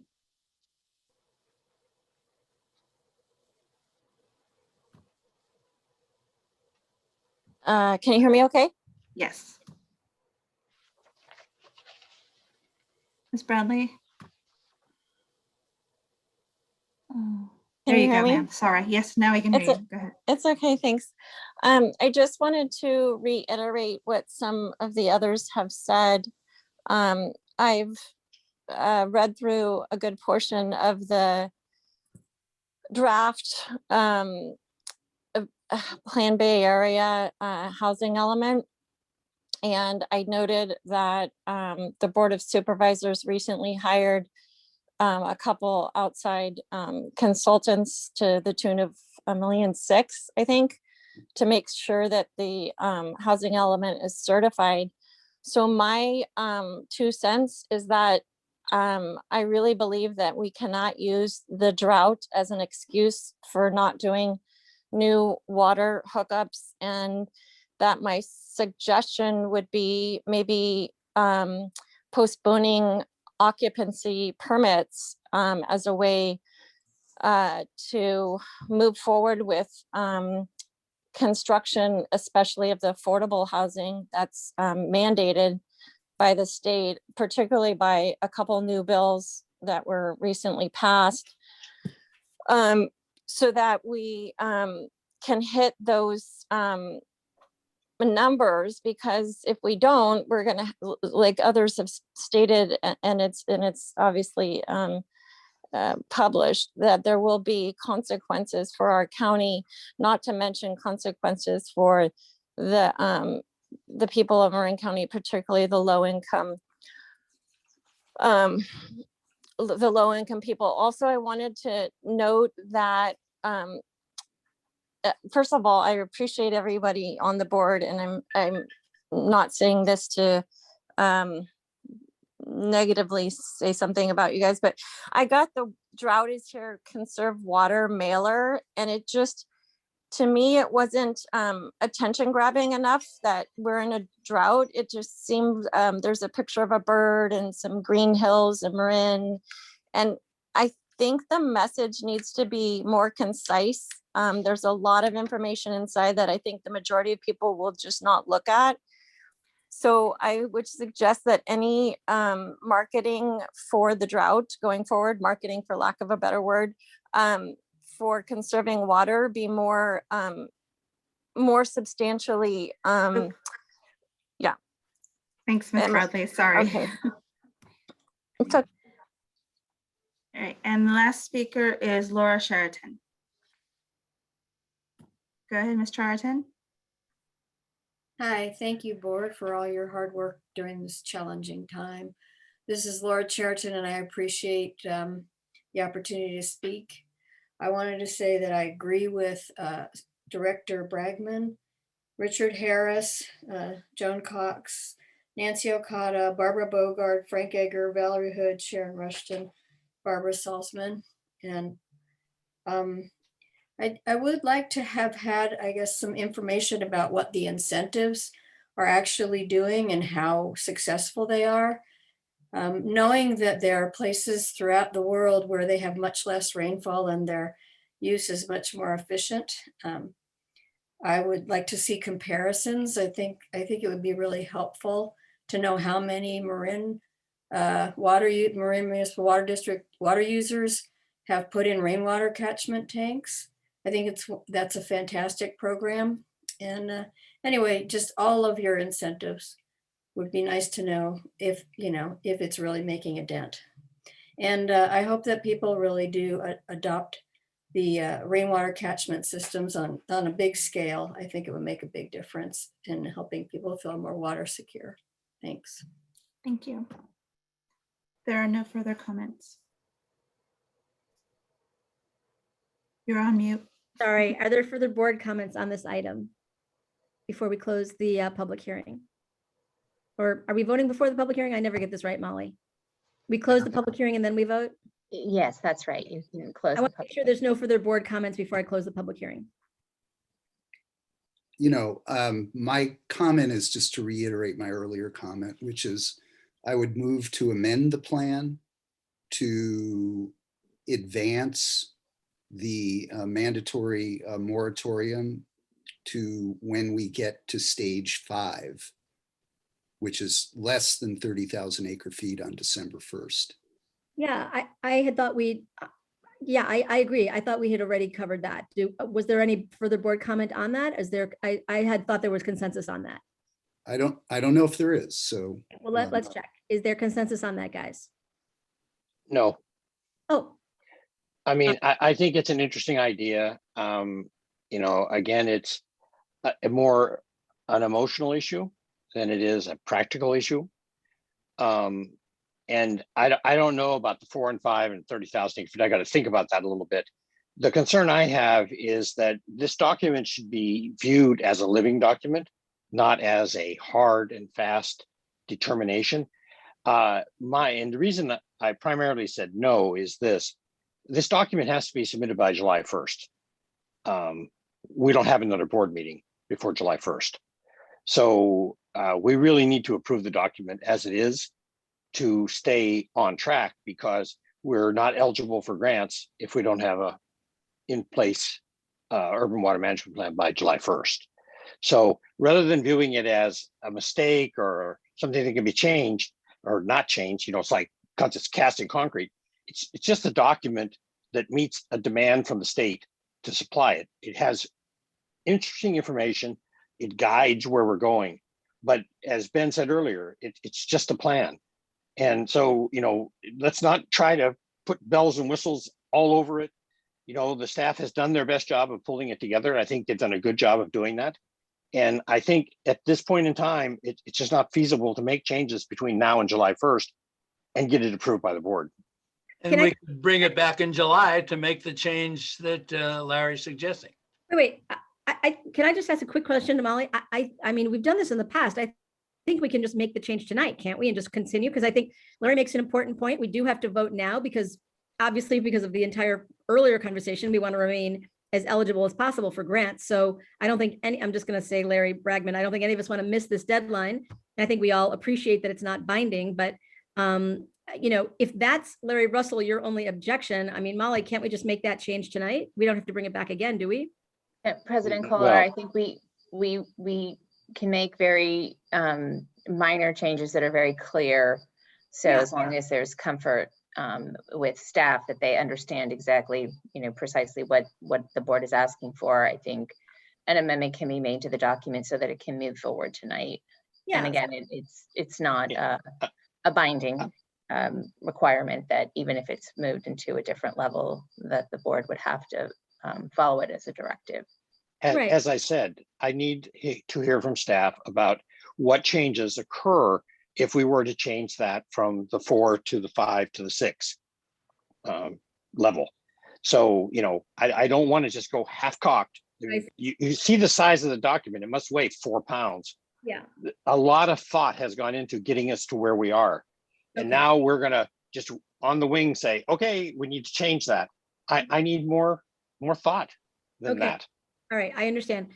Okay, so bringing this back to you, Larry Bragman, you know, are you comfortable with us moving forward? Because, you know, given that the suggestion that you're making, which I agree with, is not binding, we can certainly make that, you know, that change in our ordinances, which are binding.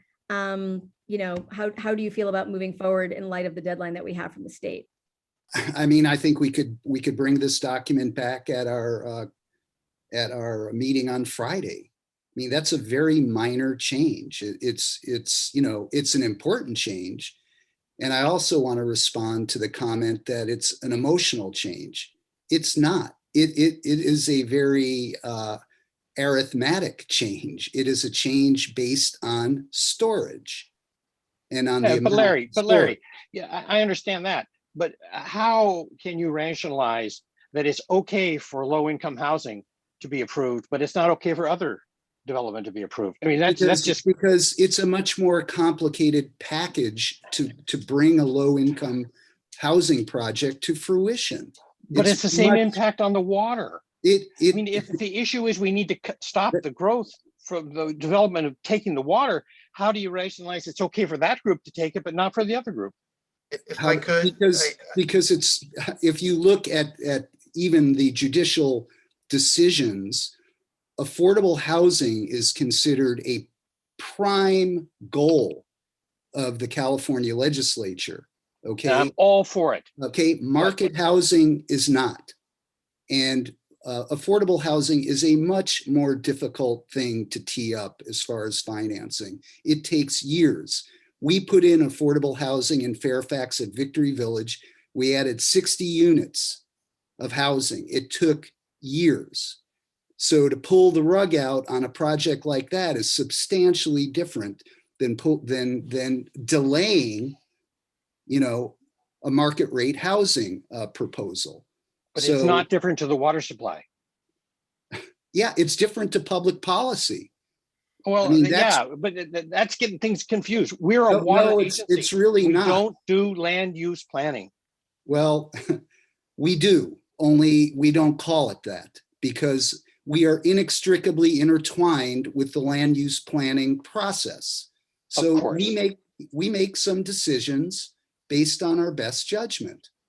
So, I mean, it's not an emotional thing.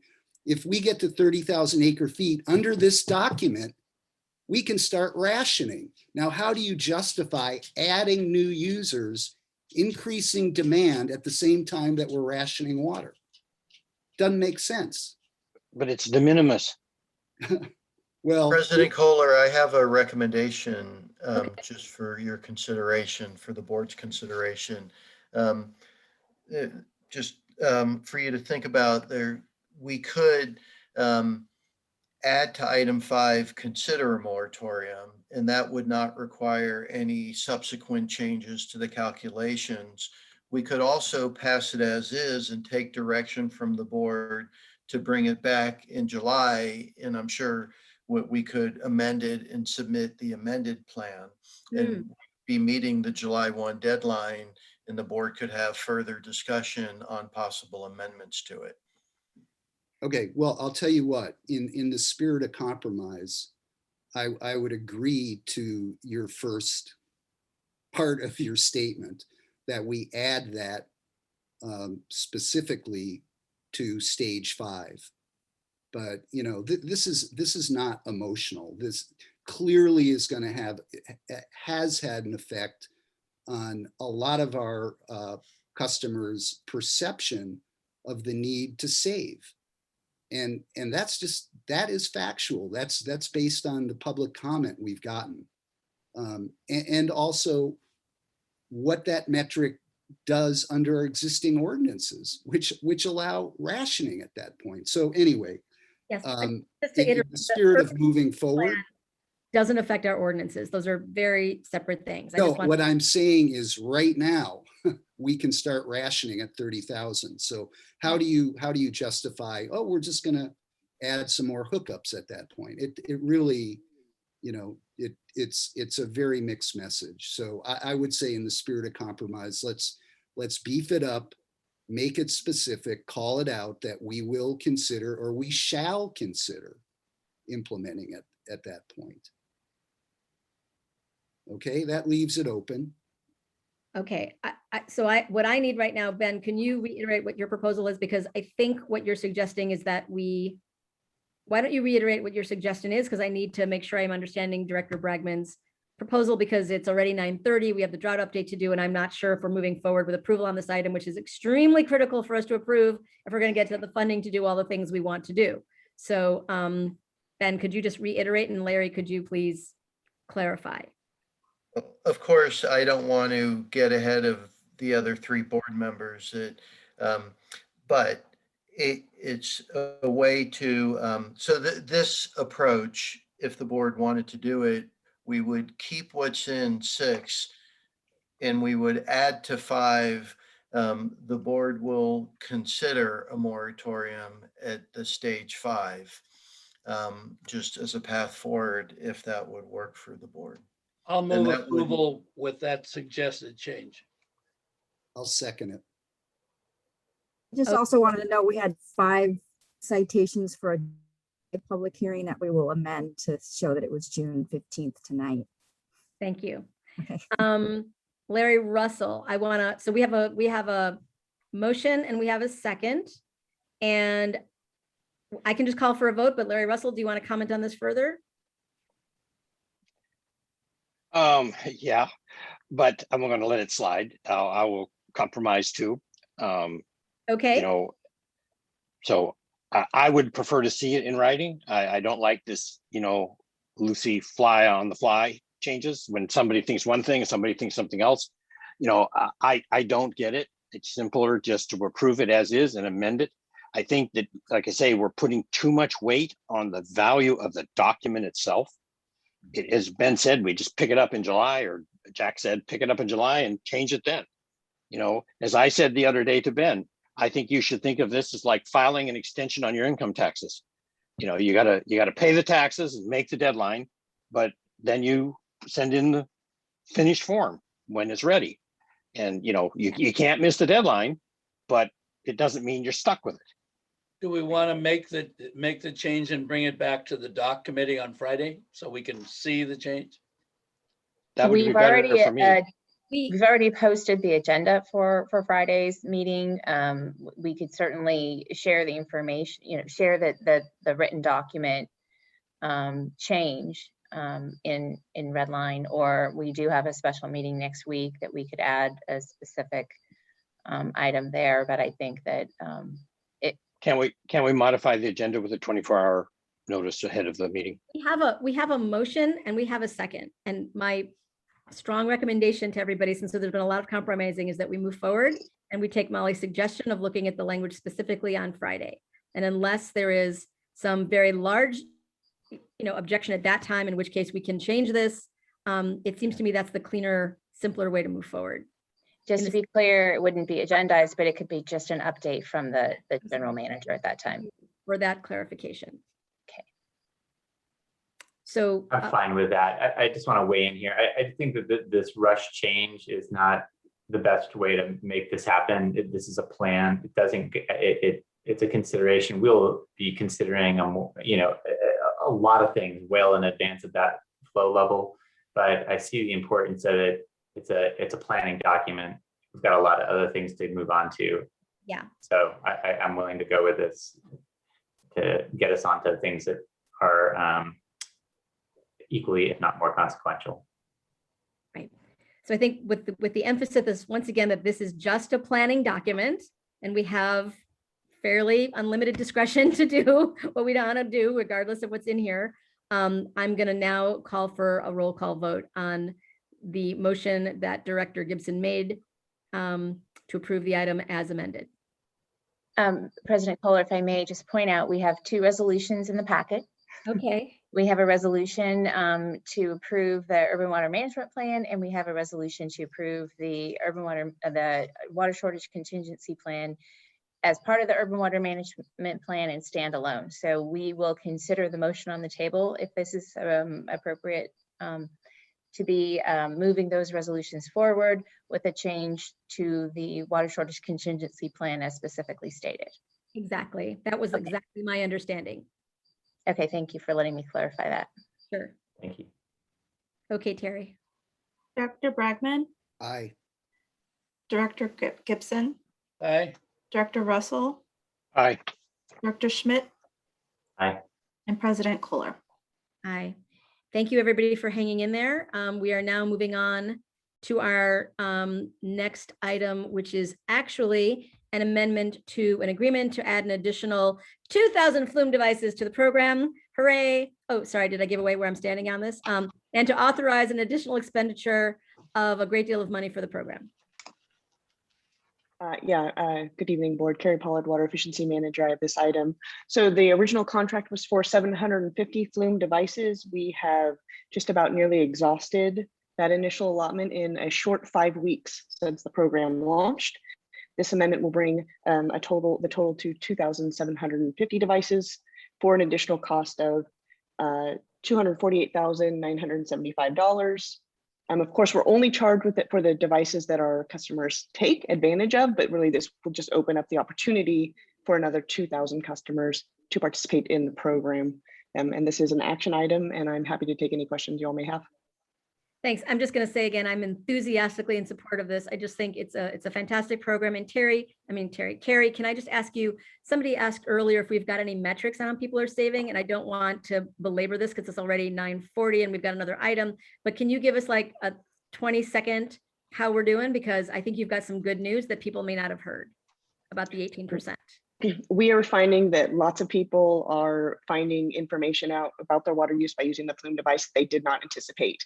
Right, so leaks, how they're using water in irrigation, et cetera. On the flip side, the district is learning a lot also about how our customers continue to use water during the drought, and we'll see more of that in the next presentation. Okay, can you just super quickly talk about the 18%? Because I think we might lose people since it's 9:40. So I actually don't have any Flume Flume data to actually link to the 18%. I mean, we're 5 weeks in, right? So it's fairly new. Right. I didn't mean to say to connect it specifically to Flume. I just meant generally, we're seeing a significant increase in conservation over last year at this time. Yes, 18% reduction. Yes. And the fact that you're coming to us with this says to me that this particular narrow piece of our program is being successful. All right. Sorry to belabor it. It just seemed important. Okay. Do we have any board comment on this item? I have two. It seems to me that the quickest way to make this happen, Carrie, is to add some information on to the ads that we're running that this program is available. Tag it on as a tagline somehow, or say, call Carrie to find out about getting a Flume. But we're running the ads, we might as well get the advantage of people seeing them. The second thing is that I don't understand the evaluation of conserving. It seems to me this is a very simple problem, and we all want to use the least water that we can possibly use. It's that simple. It isn't what my neighbor's using or what I'm using versus somebody else. It's what you're using, period. And just use the least you can use. And we should be proud to use the least we can use. Conserving is a good thing. And I just can't get my head around this issue of the pushback that's coming in this area. I'm not familiar with what pushback you're talking about, but it seems like looking at things like moratoriums as the cure, instead of looking inward and saying, I need to do the best I can do first before I criticize somebody else. Right. Okay. All right, thank you. Any other board comment on this? All right, do we have public comment on this item before I call for a motion, Terry? There are none. Excellent. I don't mean excellent. I mean, yay, we can move on. Do we have a motion to adopt this agreement? Yeah, I'll move approval. Second. Thank you. Can we have a roll call vote, please? Director Bregman, Aye. Director Gibson, Aye. Director Russell, Aye. Director Schmidt, Aye. and President Kohler. Aye. Okay, at long last, we're getting to the drought update. This is an information item and not an action item. Good evening, Board of Directors. Lucy Croy, Water Quality Manager. I'm going to share my screen. Okay, there we go. So tonight we have a presentation for the drought update. First, we're going to start off tonight with an update on water supply conditions and projections of water supply over the next 6 to 12 months, and then also give an update on water use over the last few weeks. We'll also give an update on drought outreach and recent events. And then the next piece of the presentation will focus on building on the discussion from last meeting, the consideration of additional conservation actions. And I wanted to note that we're really pleased to have joined the discussion tonight Dr. David Fugino, the Director of the Center of Urban Horticulture at UC Davis.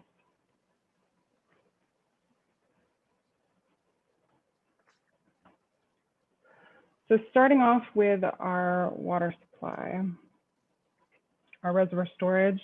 Current storage levels are shown here on the green line, and trends have continued to decline through the spring months at a pretty steady rate, as we've seen, similar to last late summer.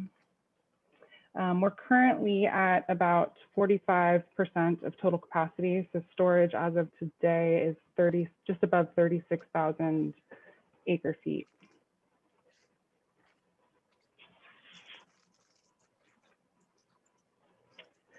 Moving into our projected reservoir storage, you've seen this chart quite a few times at this point. And this chart is showing in the blue line our 50% of average rainfall, the dashed line here, and what that would look like over the next 18 months or so. And that's really without conservation efforts. And that, you know, going into December is a little bit below 25,000 acre feet. With conservation efforts, so if we are able to achieve that 40% conservation target that we've put out there, there's quite a big bump that would happen with our reservoir storage levels, and that's that solid blue line that you see just above it. We'd see even by the end of the year about 5,000 acre feet more in our reservoirs.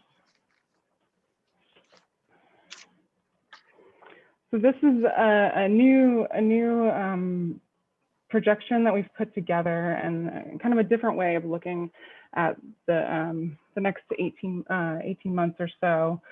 A little bit more drastic in some ways, but we took the actual data that we've seen with runoff data from last year, so 2020 to 2021, and through that forward, looking and seeing, you know, understanding that it's been a pretty severe dry period that we've had over the last year and a half. What would it look like over the next year and a half to our reservoirs? In this scenario, we also assumed about 20% conservation is achieved and maintained throughout that period. And that really is reflective of not only the amount of conservation that we're seeing currently, but the conservation that we've seen in historic droughts kind of in the first year that is able to be achieved.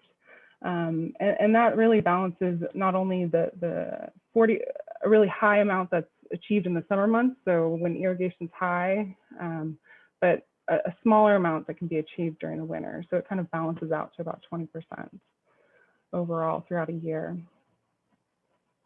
And in this scenario, we also we used the dry year stream releases, so what we've been releasing for the past year, just to see where that would put us. And looking ahead, we would run into kind of a estimated unusable volume going into late August.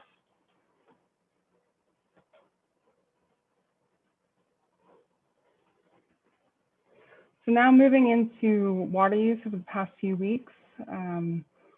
Up on the chart, you'll see that I moved it back to February. So this is showing our baseline water use. So the last 3 years of water use is in the orange line, and then the blue area is the water use that we've seen this year, so 2021. And as we've noted over the past few months, there was a bit of a spike in April as it was very, very dry. But going into June, we've seen our demand steady out a little bit around 23 million gallons per day. So this is production from our treatment plants. And usually around this time of year, we would see production more in the range of 28 to 29 million gallons per day. This isn't necessarily, this is good to see it farther below our baseline water use and see that gap widening. But the targeted 40% would be closer down here around 18 million gallons per day. So going into the warm summer months and the peak irrigation months, we really want to see demand drive down a bit more to achieve the water savings that we can over the coming months.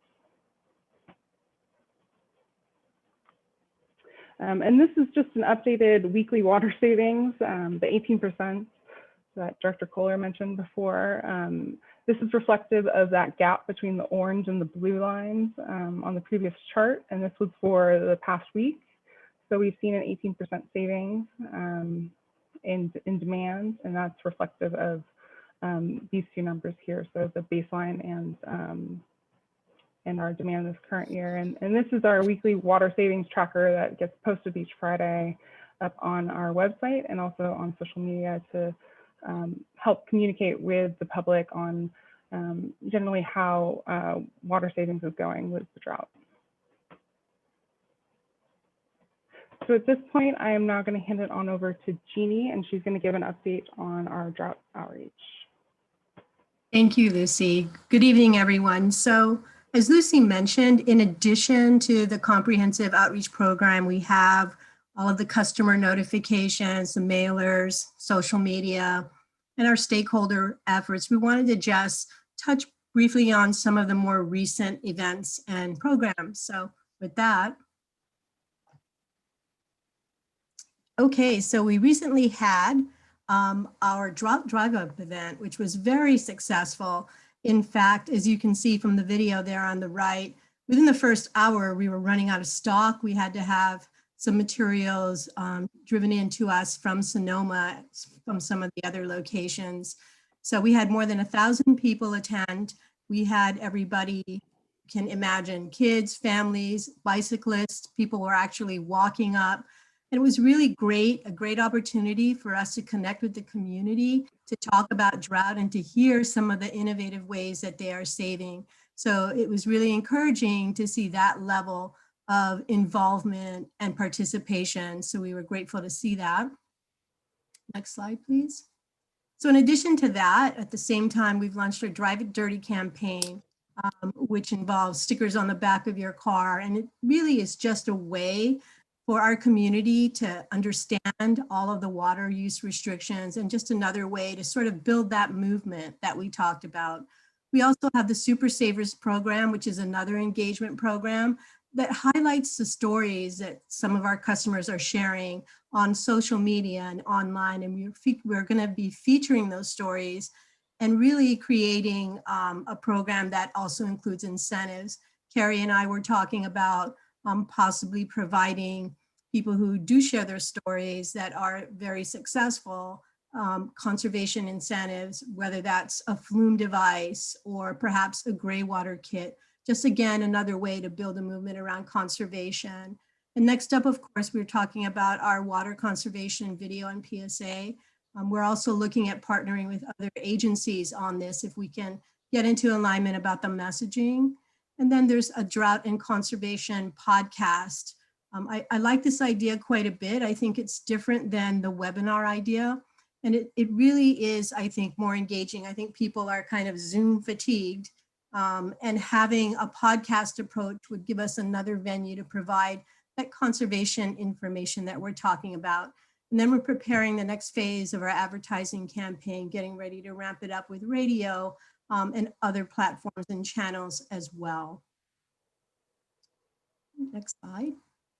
For targeted outreach, we're providing businesses that are high water users with information and materials that they need to get the word to their customers. So we're talking about things like table tents for restaurants. What you see here is a card that will be distributed to hotels for them to share information about drought with their customers.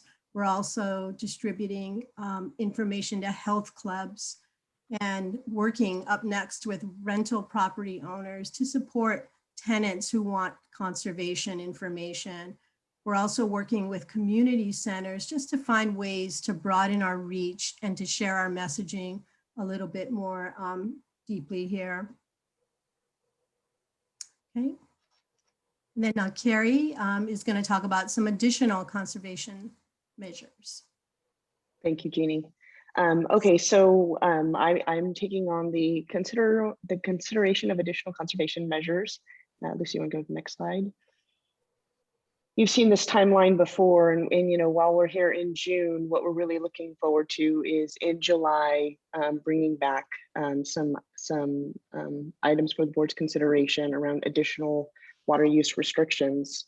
And in response to the good questions and comments that we've received from the board around plant health and viability of further limiting irrigation to landscapes, we did want to bring in Dr. Dave Bugino, as Lucy mentioned. He is the executive director of the Center for Urban Horticulture at UC Davis.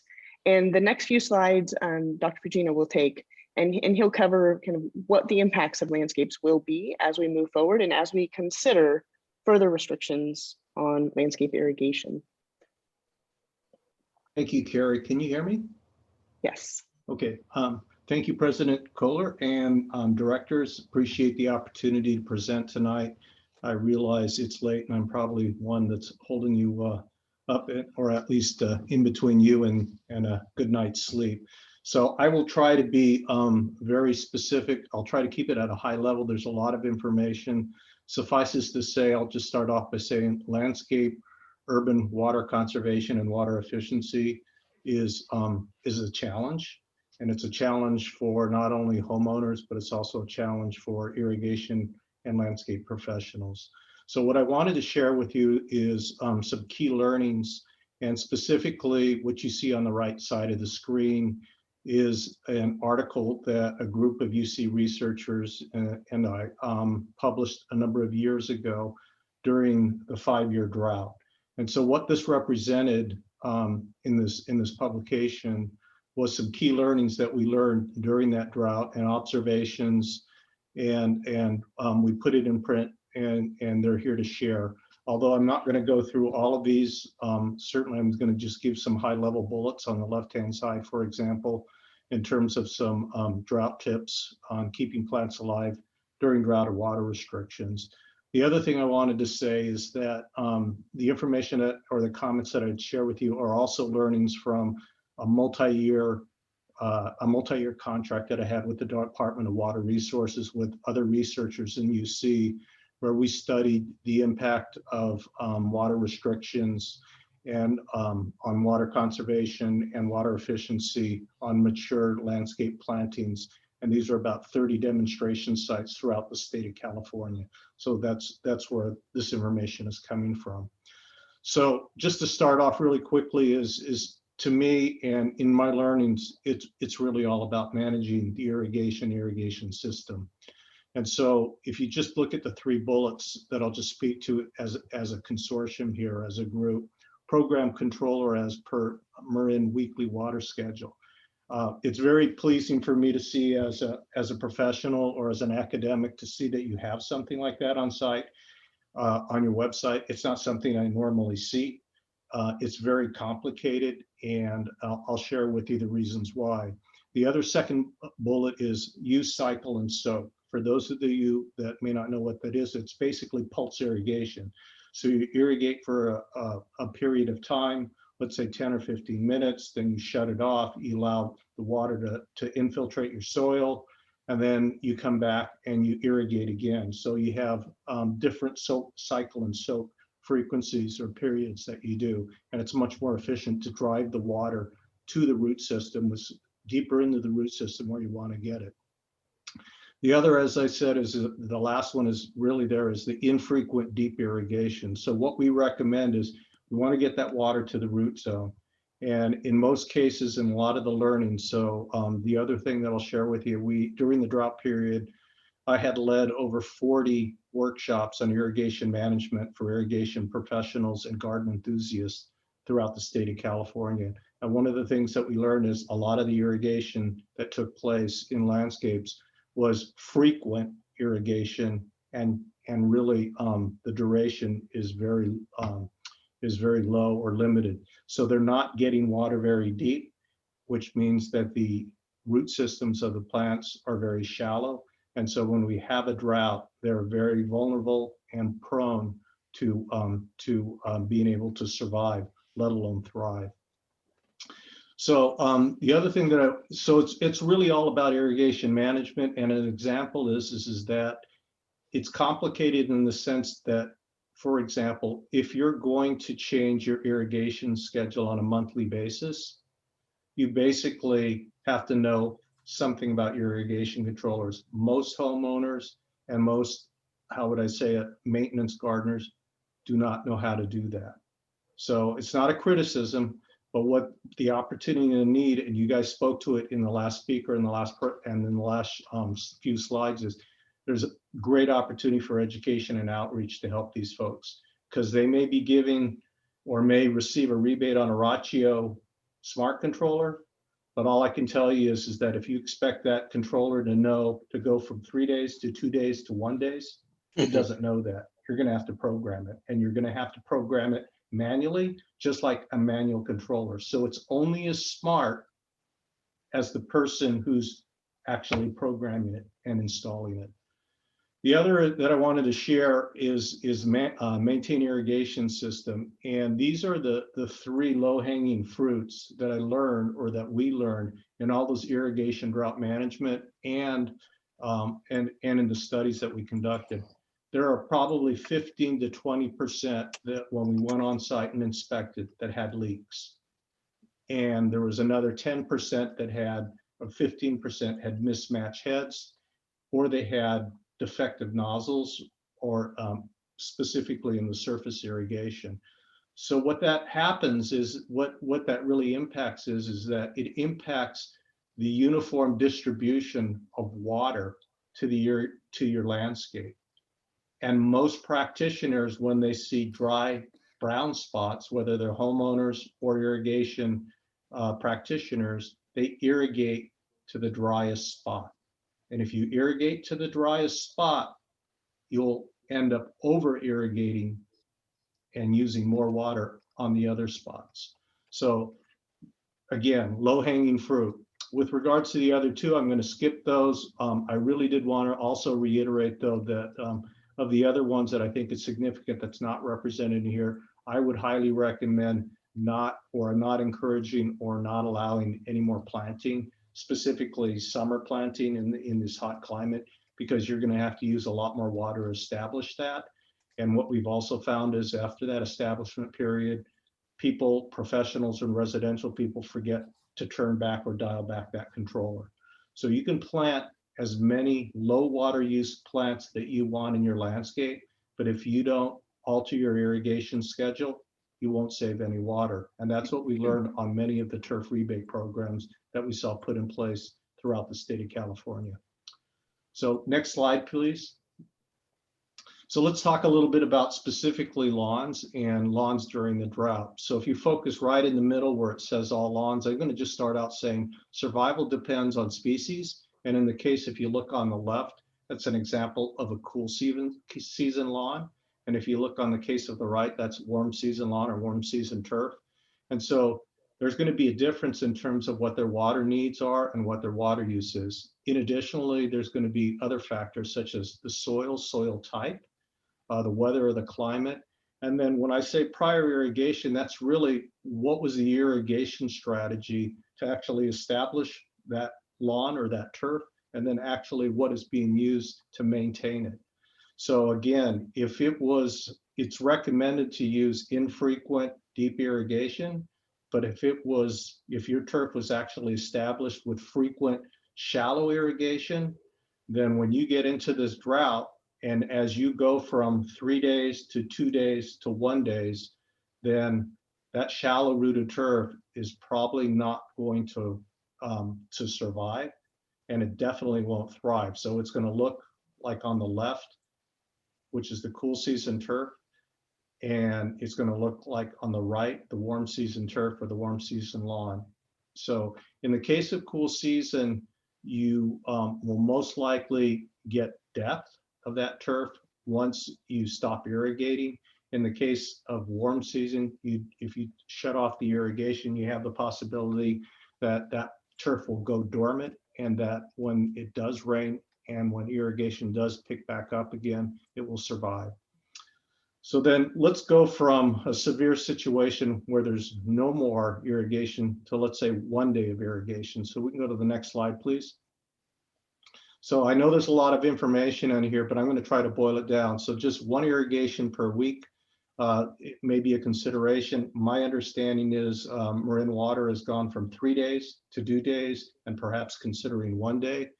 And so let's just look at it real quickly. The best chance is warm season, as you heard me preface in the previous slide.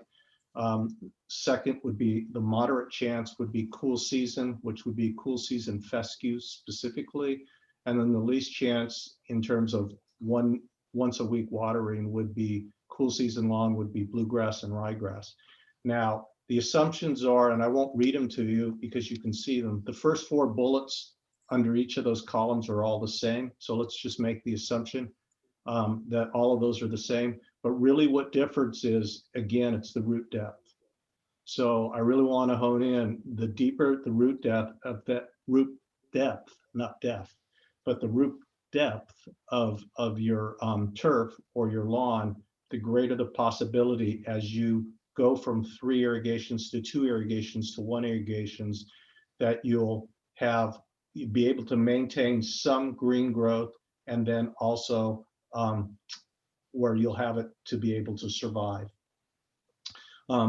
And really, I think the important part, you know, even though I'm not going to go back to the other slide in the other photo, but I really think the important part for your constituents and for your residential and homeowners is that you're going to have to set, and you have to consider what the expectation is.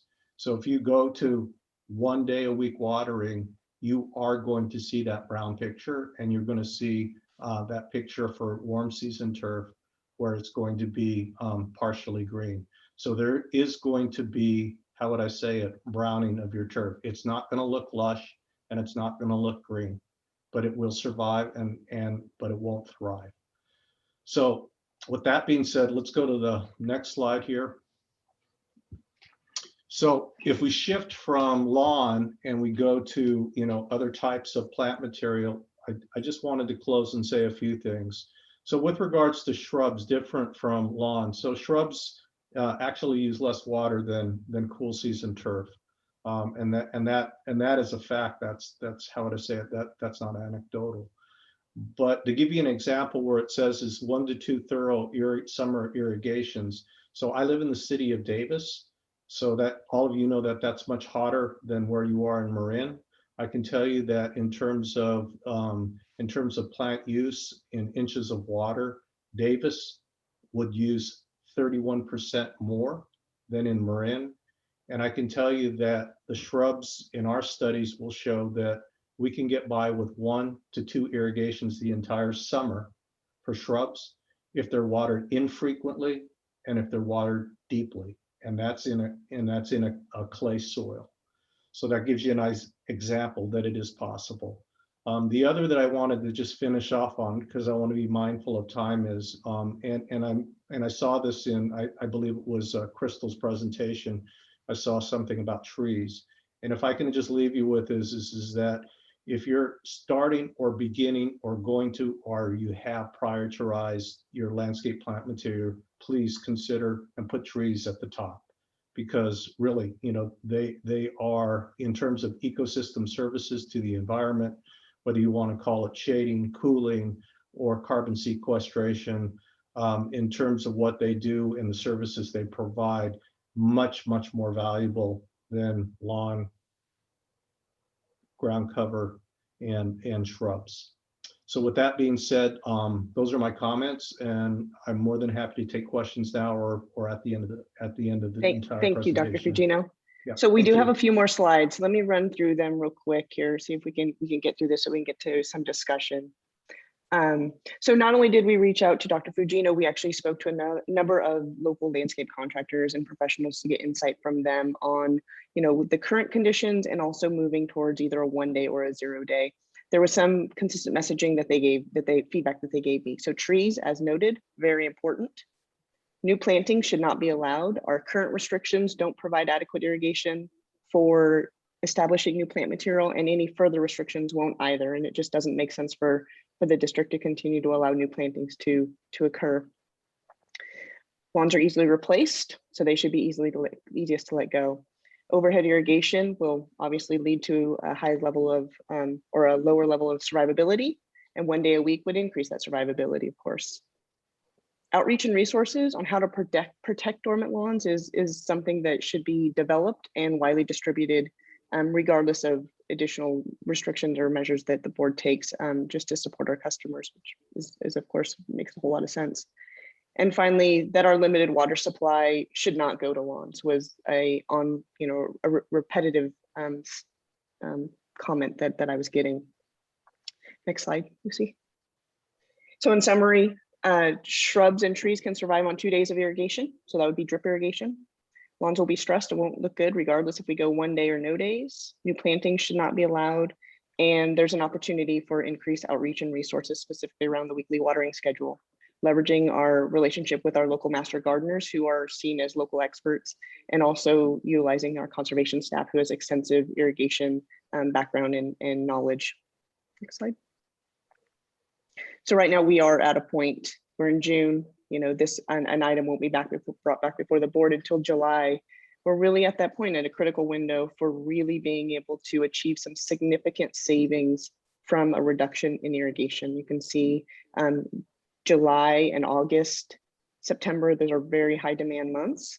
And so the considerations would be 1 day per week limitations on overhead spray, 1 day per week with a designated specific day to allow for increased education and enforcement, or limitations on prohibitions on irrigating lawns outright, so not allowing irrigation to any lawns.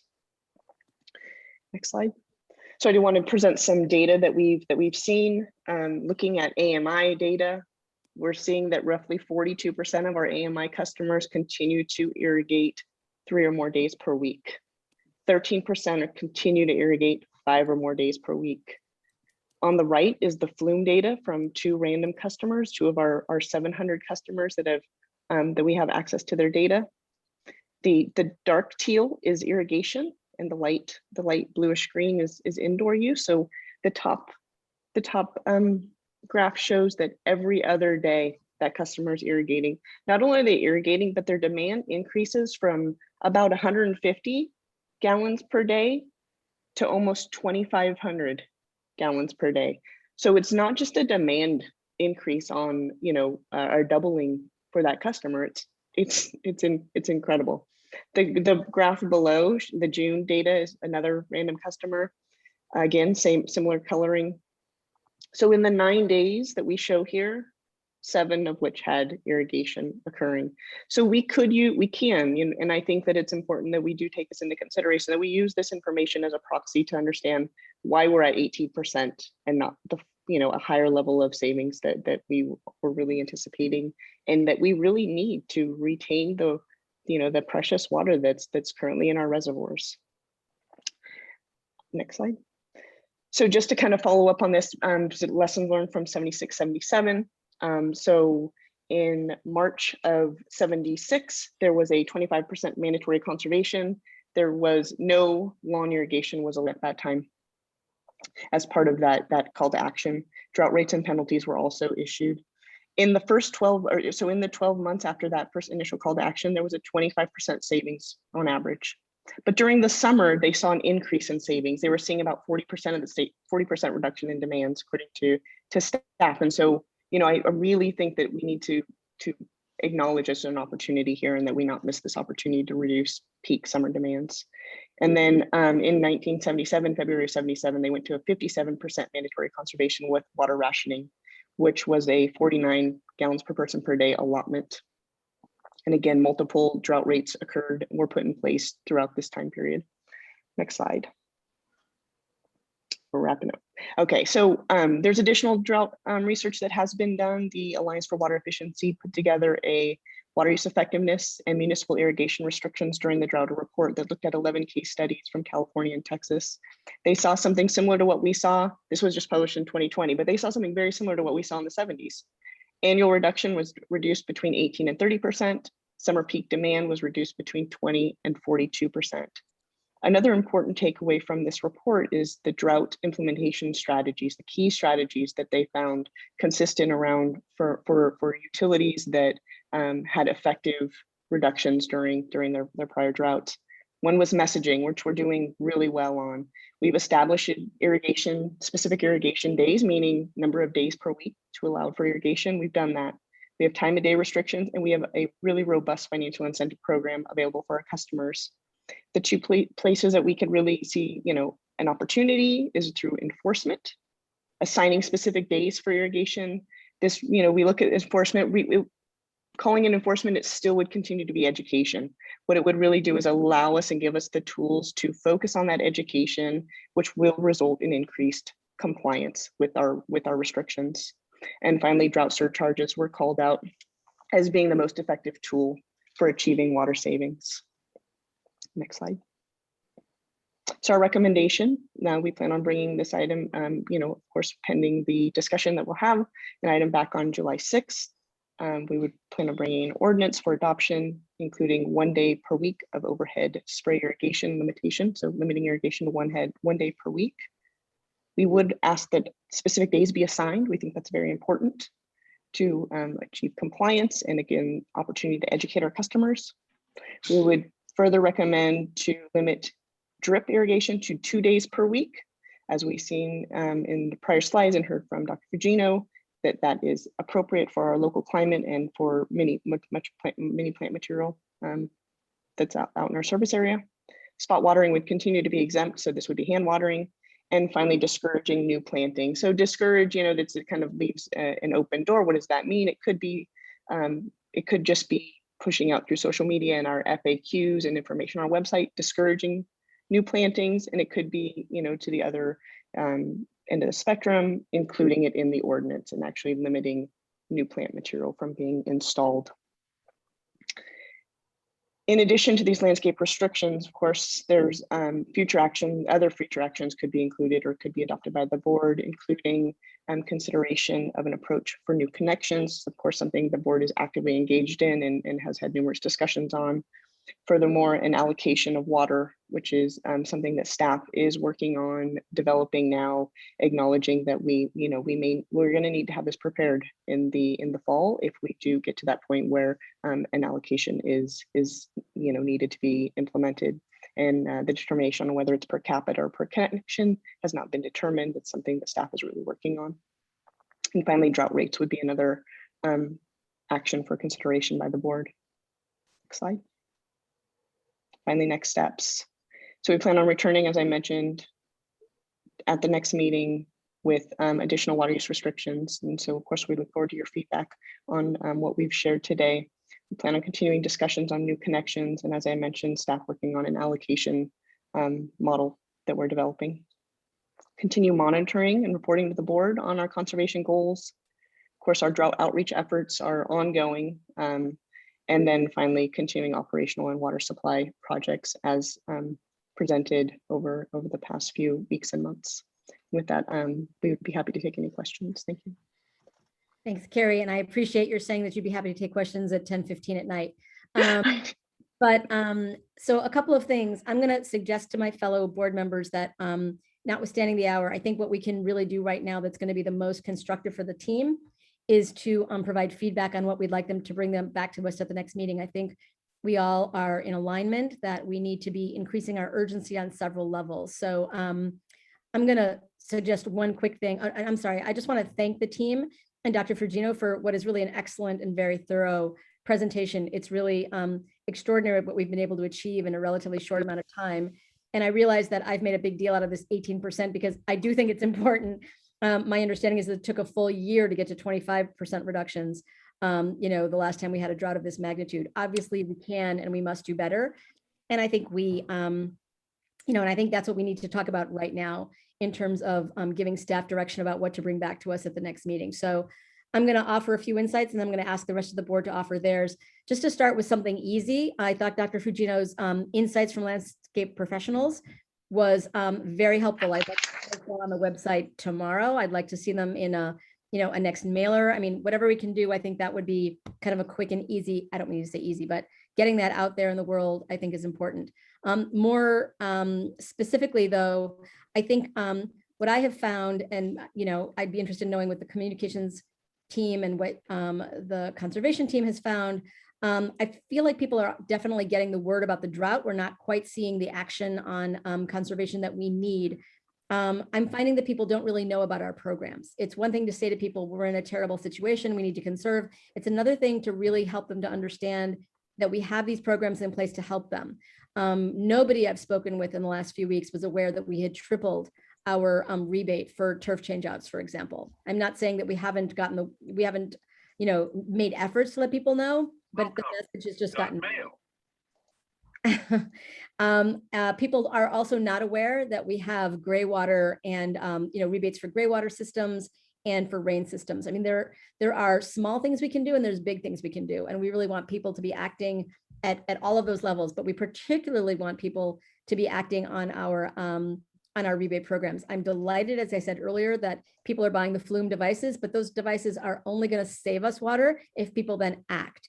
if they take action to address leaks that are identified, and specifically if they take advantage of the rebate programs to change out their water use in a bigger way, whether it's turf or, gray water, reusing gray water or whatever it is.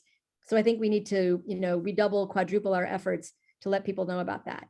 And then I think we get into the things that Carrie, I think very diplomatically discussed, but didn't really get into in a lot of detail. And that is these harder, more restrictive actions, whether it's penalties for high water users, restricting specific days. There was a lot of conversation earlier today about a moratorium.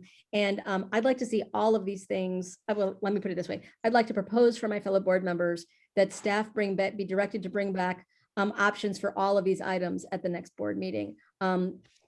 With the caveat then that you feel that you've got time to do that in a meaningful way, because I do think we need to ramp up.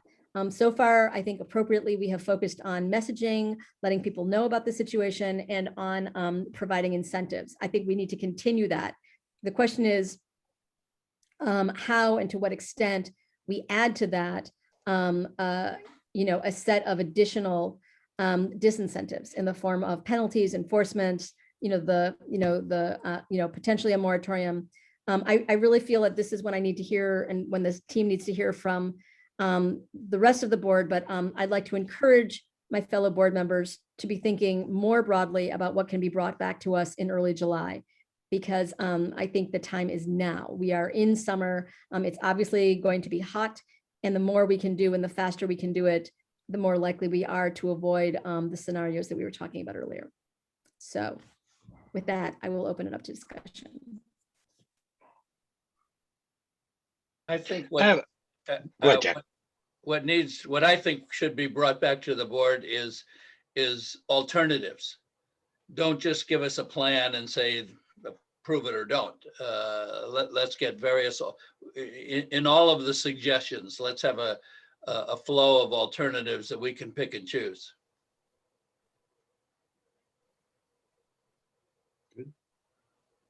Larry, Russell, were you going to speak also? Yeah, a couple of things.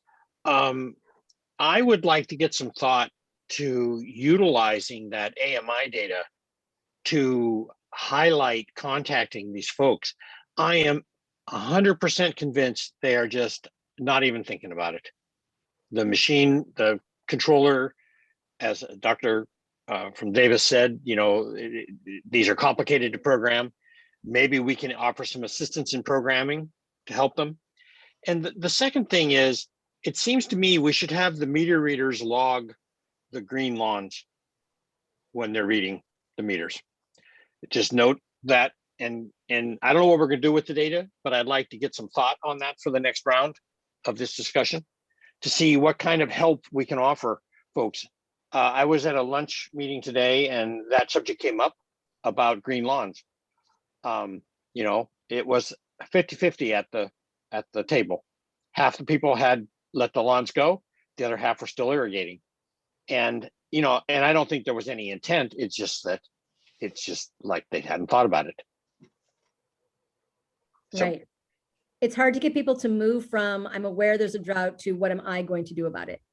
But I think that's part of why I'm making the suggestions that I am, because I think it's one thing to offer incentives. It's another thing to offer disincentives. I think we really need to be thinking about that to increase the message. But I like your idea about, I support both your and Jack's ideas. Yeah, but first we have to have the information, so we need to find out where we are. I mean, I think the data that Carrie showed was shocking. Right. Okay. And the 2,500 gallons, it goes from 150 to 2,500, huh? Right. I just wanted to, if I could, President Kohler, note that what we were looking for is direction from the board on what to bring.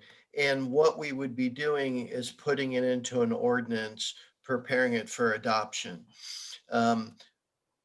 We can only develop so many ordinances, and options at that time. So I'm hoping it gets a little more targeted, that perhaps bring back something along the lines of what you recommended, with additional information for discussion on these other items.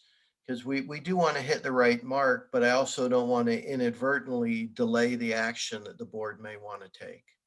Yeah, I think that's reasonable. I'm just a little concerned, and maybe Carrie, could I impose on you to put your recommendations back up so we can all see them again about what you're talking about bringing to the next meeting? I'll just say that I support them all. I'm concerned that they may not be enough since we'll already be in early July.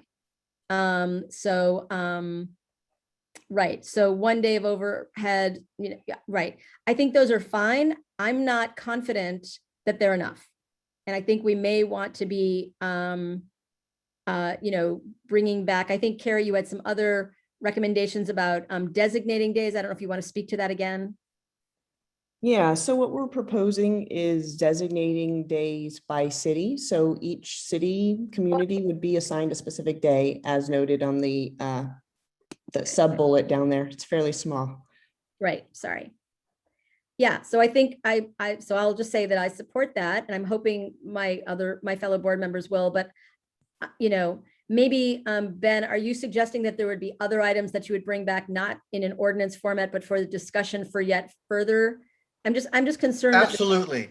Absolutely. That would be the ideal, just from getting something over the finish line, if that's what you would like, but still considering next possible steps and additional actions. I think I'd like to see a fairly robust conversation. Maybe we're not ready for an ordinance in 2 weeks, but I'd like to see a fairly robust proposal for, discouraging high water users, because we're not reaching them yet per the conversations that we've had about the data. So I think, to Larry Russell's point, I think we do have the data.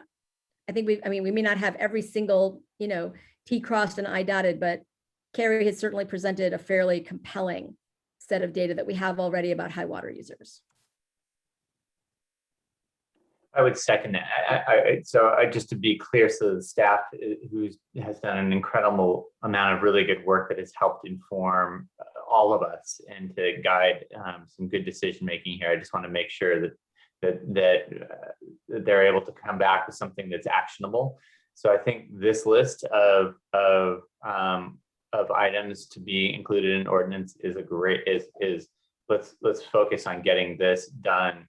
I would recommend at our next board meeting. And then I agree, some additional information about how to address high water users. I think that would also be really helpful to have that as informational elements to be discussed at our next board meeting. I think, yeah. So I appreciate that, Monty. And I think Carrie or Ben, whoever's the most appropriate, in addition to these items in an ordinance, are you considering penalties, enforcement penalties associated with any of these items? So what we would expect, unless directed otherwise, to maintain the similar penalties that we have now. So just to reiterate, and I know initially, this was a big lift, but we are facing the need to really think about giving staff some more tools to educate and enforce. And the day of the week of designating is really a key one, because we will be able to largely find out who is not kind of aware of the requirements or just not supporting them.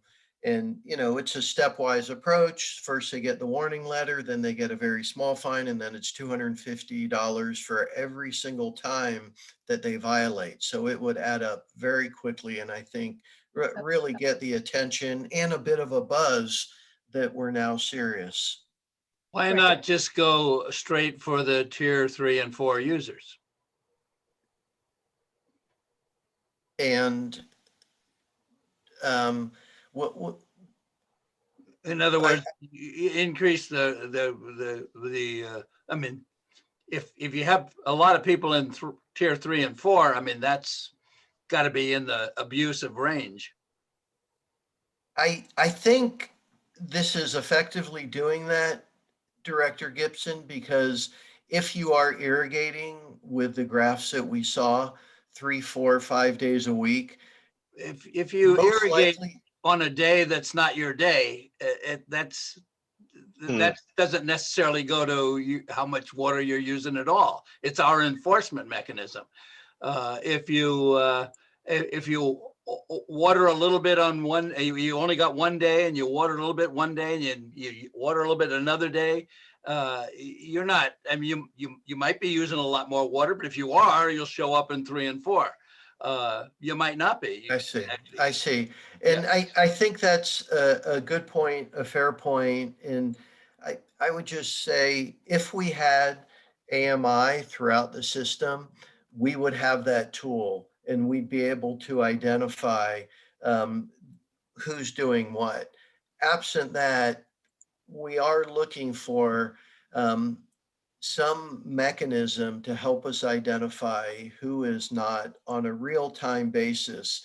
And with 5% of our customers on AMI and probably a lesser amount, but growing on Flume, we just really do have a limited picture of what's going on in the service area.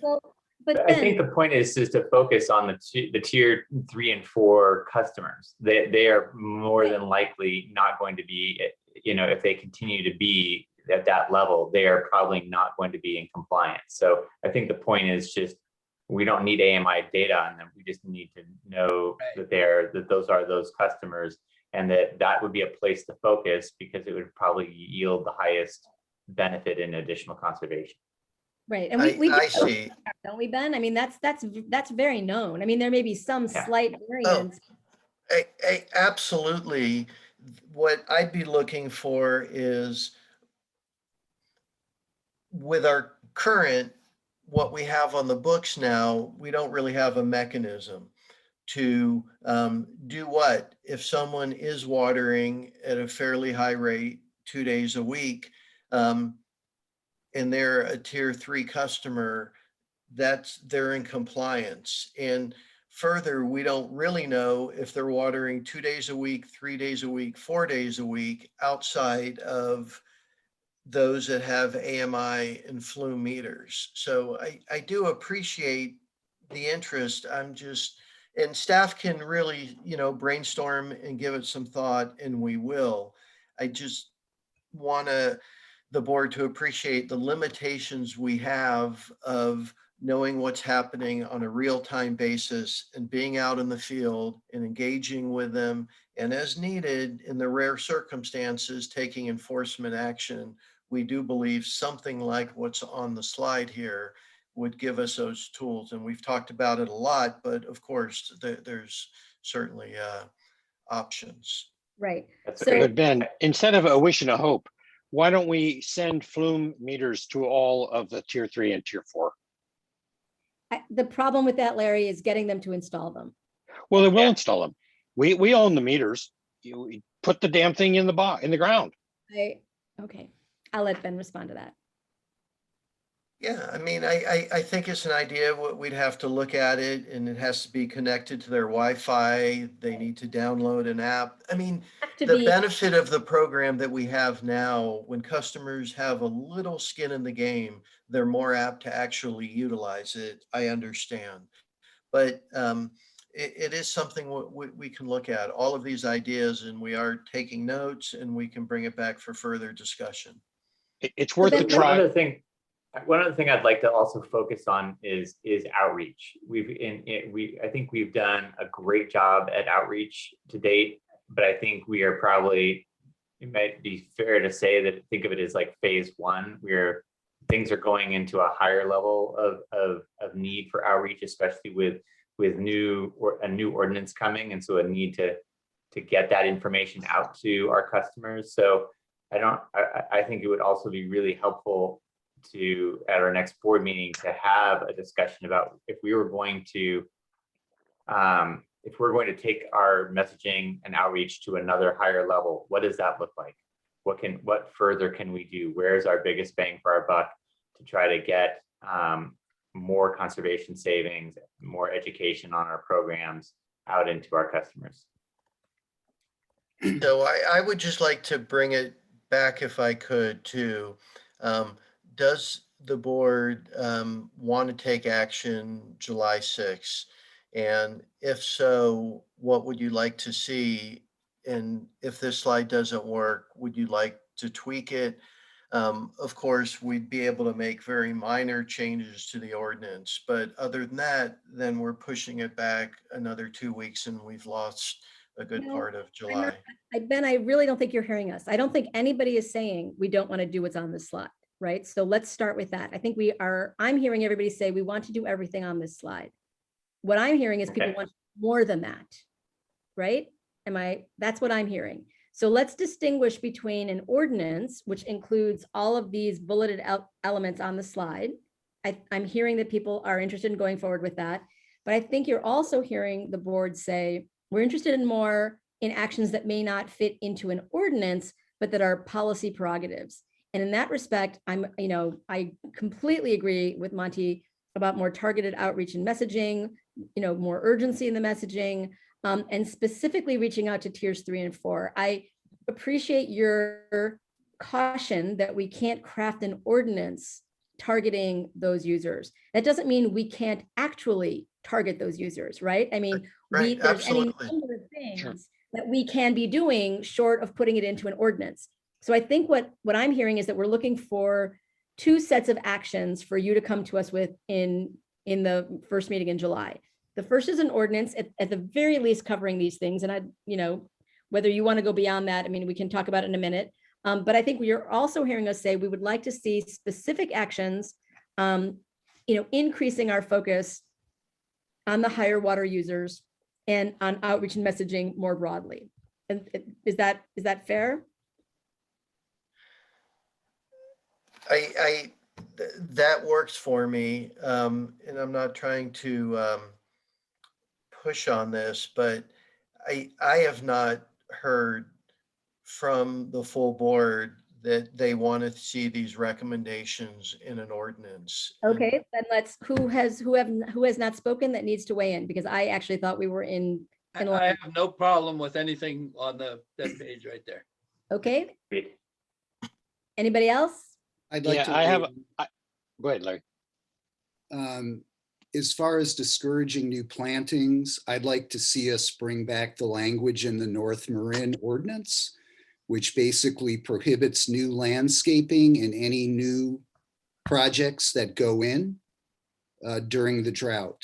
The language is right there in North Marin's ordinance, and it's a very reasonable step to take, especially in light of the professor, UC Davis professor, his comments about not encouraging new plantings.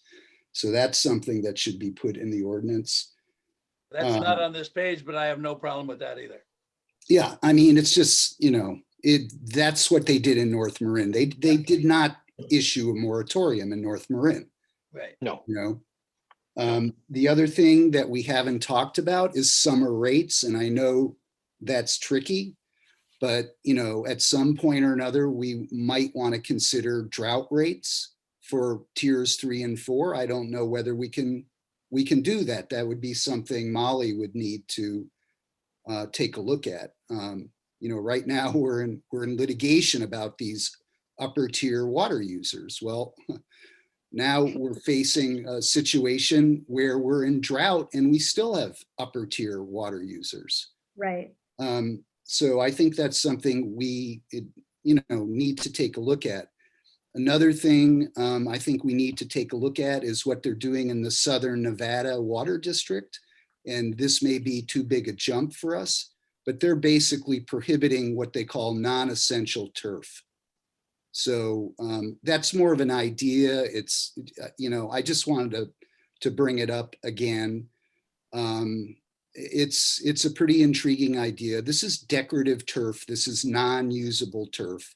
As they explained it to me, the only people that use it are the people that mow the lawn.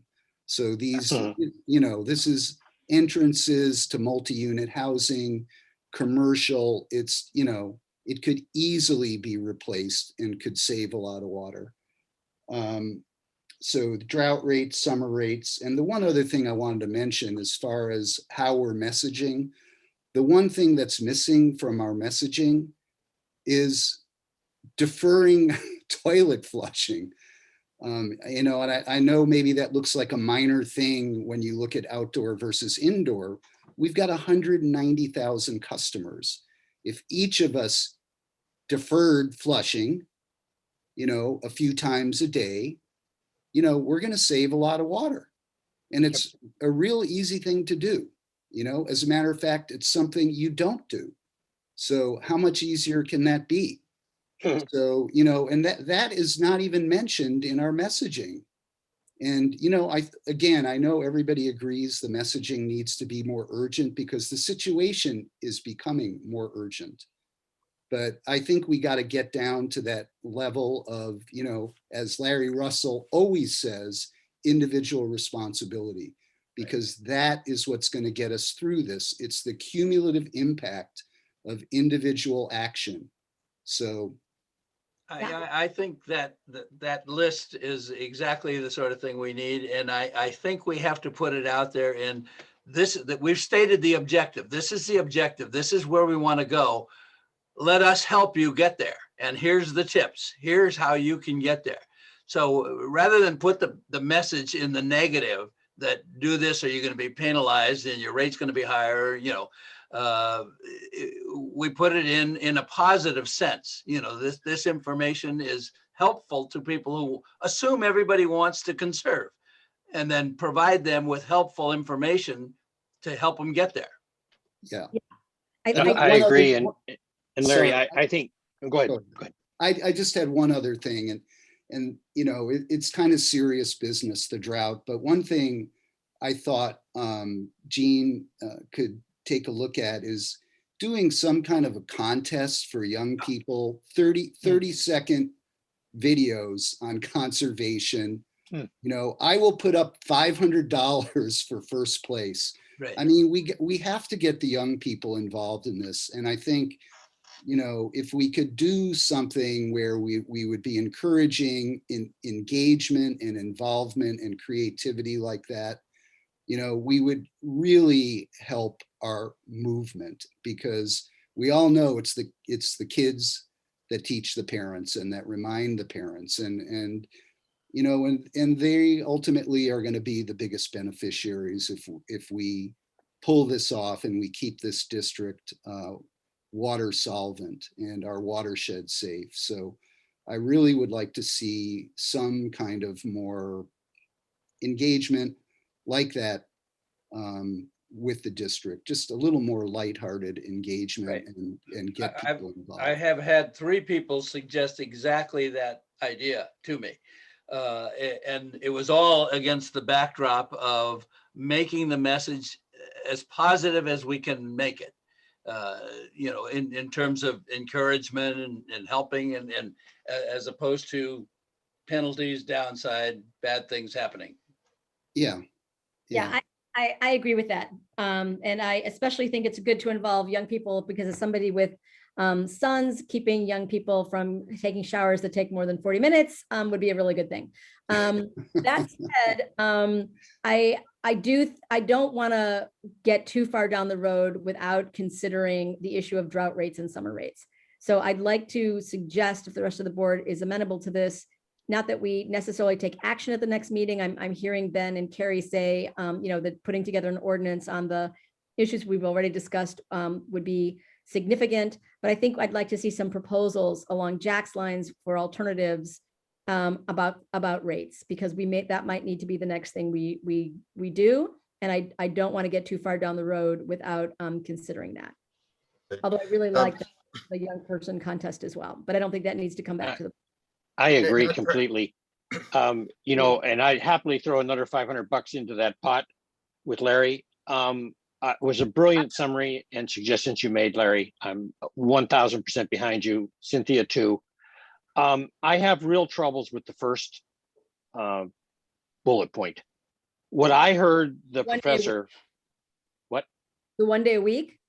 Yeah, what he said was it didn't make any difference. 1 day a week is the same as 0. Yeah. So I don't understand, you know, how we get to 1 day a week. Okay, I mean, I don't have a suggestion for exactly how to handle this. In other words, other than saying you can't overhead spray. If you want to hand water your lawn, that's okay. But I mean, I don't understand the logic of 1 day a week, because what I heard him say was it was the same as not watering at all. I did not hear that. So can we just pause there and get some clarification on that? Carrie, do you want to? That's exactly what he said. He said Yeah, the appearance of the I lawn will believe- be identical. All I right. believe Dr. Fugino is still on the line. Dr. Fugino? I'm sorry if you misunderstood that, Director Russell. That's not what I intended to say, if that's what you interpreted.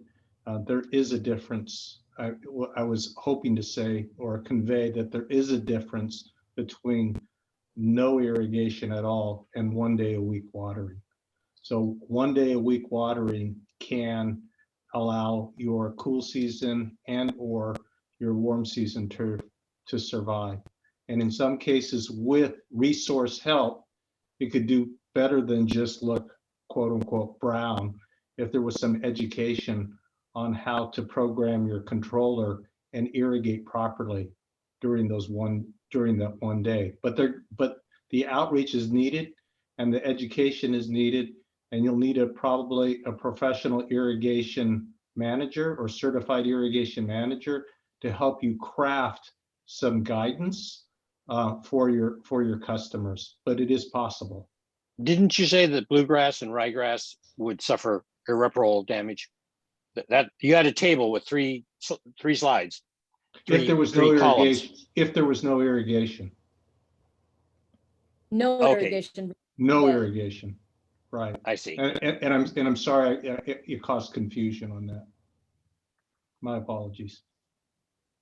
Thank you. Well, I think we have direction. As I understand it, we're going to bring back an ordinance with what's on the slide.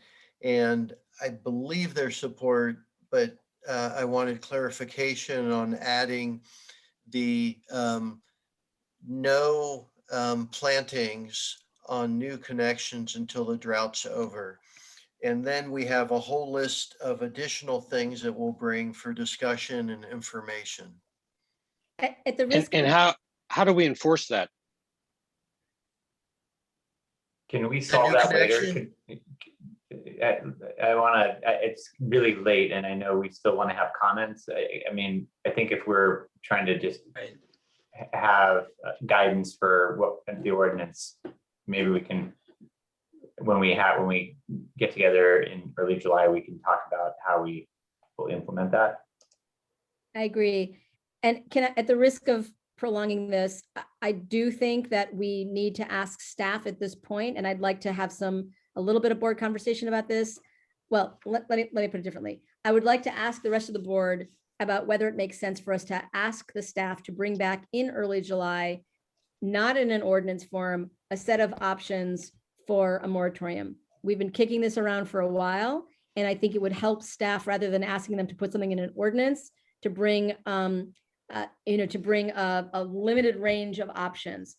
If the board feels that they will not be ready in early July to consider a moratorium, I'm fine with that too.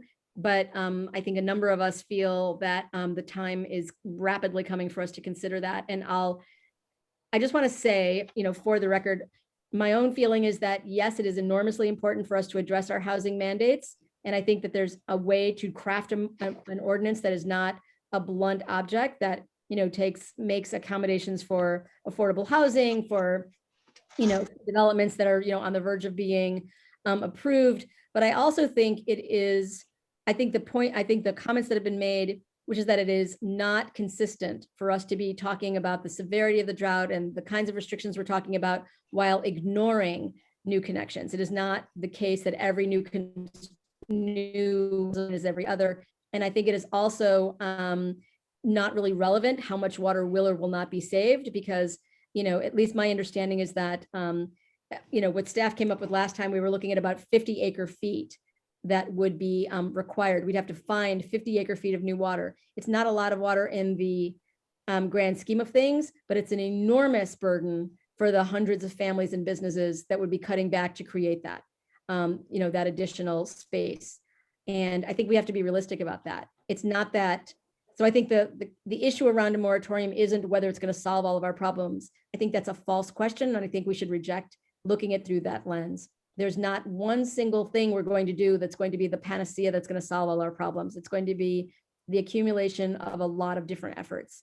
So again, I'm not necessarily saying that that's the way we should go, but I think we need to have a conversation that is considered and thoughtful. And I think it would be helpful for the board at this time to give the staff some direction about what to bring forward, if at all, in our next board meeting. You know, I support taking another look at it. I thought we were actually kind of close when we had it on the agenda for action a few weeks ago. You know, the idea is not to catch people that are on the cusp, right, you know, and cause, you know, tremendous hardship, right, you know, and I would look to that December 1st date as far as when we would put a hard stop in.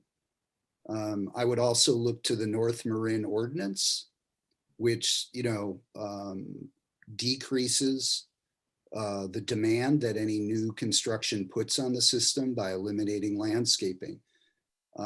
So, you know, to me, that would be a very conservative start, but it's a signal. And I think that's what we're talking about here. It's like, how do we do this? And as you have told us over and over, tried to teach us over and over, a lot of it's communication and messaging. Indeed. And I think we need to demonstrate that ourselves as a board.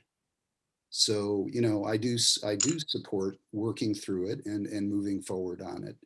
You know, I know the staff is getting to the limit, and that is my only caution. No, I think, you know, we're going to do what it takes. If I could pose an approach, we could bring back alternatives of how to deal with new connections and look at the spectrum.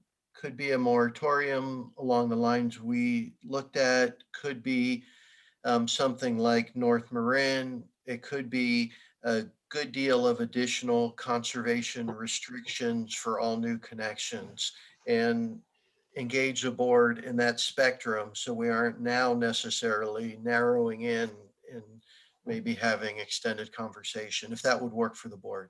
Yeah, I mean, Ben, I just, you know, I think that phased approach is a wise approach, and we have to bring the people along with us. You know, I kind of made a misstatement when I was interviewed by the IJ referring to us as a ratepayer district. Well, it's a residence district. A lot of our customers are not ratepayers.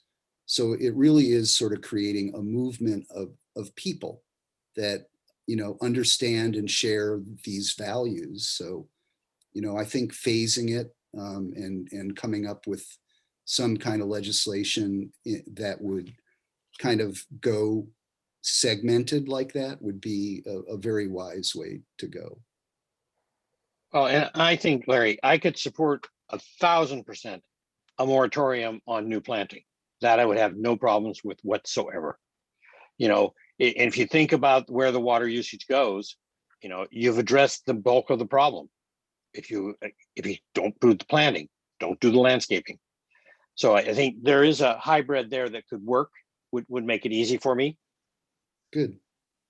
Good. And I'll add to that. I'd like to see, again, maybe not on July 6th, that's coming, or whenever our next meeting is, it's coming right up, but I'd like to see a proposal, and this is something we're seeing across the West in Colorado and other places, for some sort of ordinance that imposes a zero net water Sure.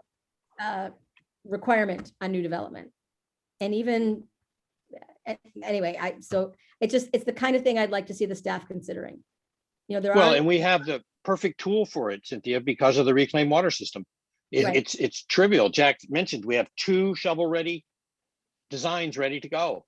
Right. All we have to do is get the money, and you know, we just need to be assertive and say that's the requirement for building.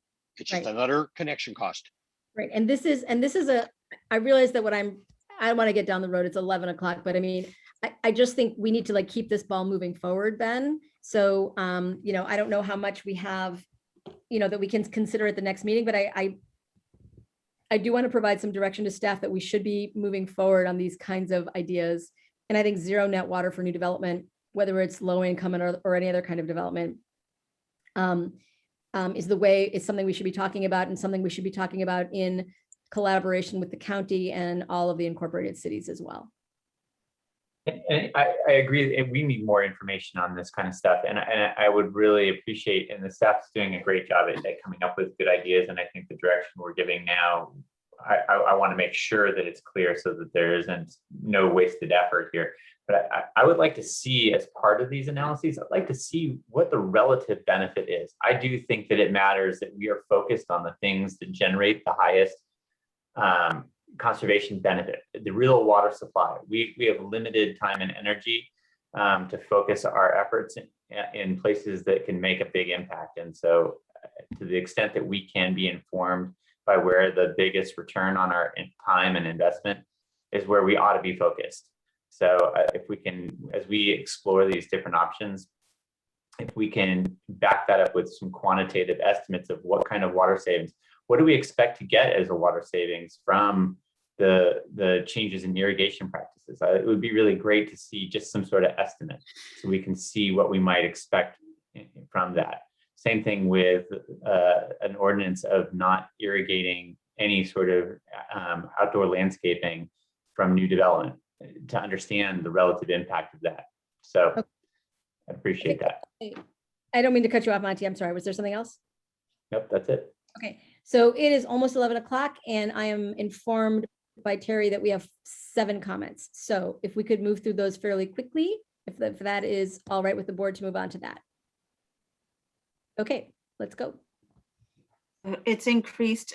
When you mean by quickly, do you mean 2 minutes or 1 minute? I think we've got to go 2 minutes. Okay. Okay, there are 9 in this order. Jeff Prose, Valerie Hood, and Frank Egger, please. Good evening, board. Thank you for all your efforts. Marin County needs a long-term plan for water management, not short-sighted moratoriums on new water issuance that have minimal water acreage impacts, nor any near-term conservation measures that may eventually disappear with the drought. Similar to air quality needs, the county adopted moratoriums on new wood-burning fireplaces, which in turn became requirements to remove wood-burning fireplaces to maximize efforts to provide clean air. Now, all homes must remove these fireplaces prior to resale. The Clean Air Future from Marin County has taken a huge step forward. A similar approach can be taken with water service. New permits, even those replacing a roof, can include a requirement to replace old, inefficient fixtures that must be replaced with new. Additionally, upon the sale of a residence, all water faucets, toilets, and shower heads should be replaced with current code water efficient fixtures as directed by the current CalGreen issuance. Given the average resale price in Marin County, these would be extremely inexpensive changes. The population of over 250,000 people in Marin County, these residents live in roughly 100,000 homes. While the time frame isn't clear to me, a recent Zillow search shows that about 11,000 recent sales in Marin. This is an annual number. Statistically, only 10 years, each home in the county could be more water efficient. According to the National Association of Home Builders, in an article last week stated indoor water use in existing homes, and many in Marin County are actually well over 50 years old, is over twice that of new homes. New homes are required to follow indoor uses required in CalGreen, and can, and often do, include gray water and rainwater systems for both recycled indoor use, toilets and laundry, and landscape use. I know through personal experience that rainwater collection and recycling can contribute to indoor use that through the course of the winter rainy season, that it does offset system demand every month with every flush and with every load of laundry. A moratorium will only make living in Marin more expensive. New homes provide new and move-up housing opportunities. New homes create vacancies in older homes, allowing for the new community members that serve us, our frontline workers, teachers, and other services to move into and contribute to our community. Without new housing, taxable rise to provide for salaries to support our frontline workers, and living costs will rise to provide for workers that support our grocery stores, restaurants, retail, and other local services. All right, thank you very much, sir. And I really, it's 11 o'clock and we are interested in hearing from you, but we need you guys all to respect our time limits and please not make this harder for Terry than it is. Okay, thank you. Please be respectful of that. Miss Valerie Hood. Hi. So our food supply is being decimated. Sacramento water's going to Southern California. So in the middle of this, I'd like to interject one more thing, that we really need to be advocating for community gardens for the poor. because people cannot afford to eat. It's just really expensive. One of the factors that we did not talk about is the UV range. We had 10 today out of 1 to 12. Our UV index we're off the chart. In the summer, it used to be 5. And that's something that really has to be talked about. We also had gale winds over the last two weeks, and those winds completely dried out my garden, which is composted and mulched very heavily. So those are huge factors. But then when you start talking about watering systems, I don't really know how that all figures in. Also, people are cutting down their trees. They're actually afraid of their trees now. They're being made afraid of their trees because of the fires. So as we lose our trees, we're creating more concrete and we're heating up our neighborhoods and we're destroying our microclimates. I just think these are factors that should be talked about. I like the idea of pee on a tree, actually, Larry, to add to your flesh thing. Not what I said. You know, yeah, our native trees are not adapted to this climate. We need overstory trees, and yet we're removing the eucalyptus, which actually can live in this climate when our native trees aren't doing well. And when eucalyptus are still there, they actually create shade for our native trees. So, you know, I'm watching what's happening out towards Bolinas, and they're making huge swaths of very hot areas now where they remove the trees. I think part of the reason we're seeing our water usage go up is that people are putting new units on their properties, and and those people are all using water, and they just charge their renters for that water. So that needs to be really looked at. Thanks. Thank you. Frank Egger, please. Frank Egger, Fairfax. I would like to commend your staff this evening. They are giving you excellent data that allows the board to make really informed decisions. Marinites get it. They will rise to the occasion and conserve even more than they are now, once they fully understand how bad a shape we are in. Fairfax is currently processing a 10-unit development in the Wildland Urban Interface Zone, the Old Wall property. It's a UR10 zone. The structures will total 5,000 square feet each, not counting any accessory dwelling units, of which Fairfax codes automatically allow 1,200 square foot ADUs to be added. Each 5,000 square foot project has a huge swimming pool. That is the kind of development a moratorium would catch up with. Thank you very much. Thank you. The next speakers, David Smith, Baron Hamill, and Paul Capitz, please. Mr. Smith. Hi, good evening. Thank you to the board and to staff for valiant work here. I have several points I'd like to make, and I'll try and make them quickly.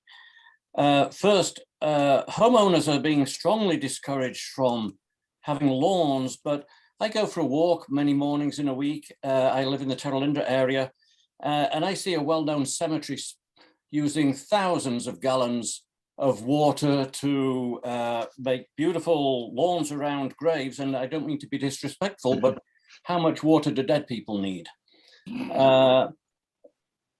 The outreach is important, but maybe outreach to businesses as well as homeowners. I walk past the blind dog place as well, and they've got very beautiful lawns, but the dogs don't need those either.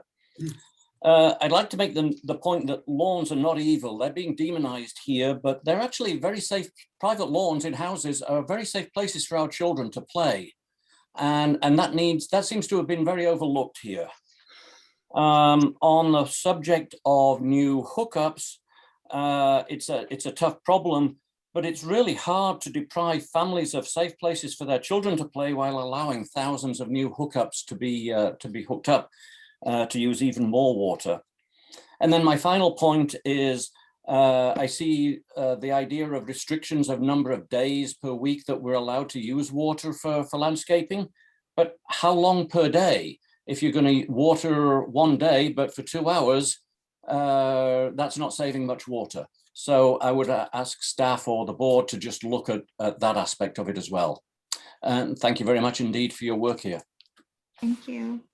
Just for clarification, I think both the guide dogs for the blind and the cemetery are all on recycled water. Correct me if I'm wrong. They're in the area. That's correct, Director Gibson. Yeah, thank you. Ms. Farron Hamill. Thank you for the opportunity to address this group. I know how hard everyone is working. As evidenced by the success of the Flume rebate program, knowledge is power and empowering. Once people see the difference in their water savings, they become engaged and work harder to reach objectives. I have 3 specifics I'd like to bring to your attention.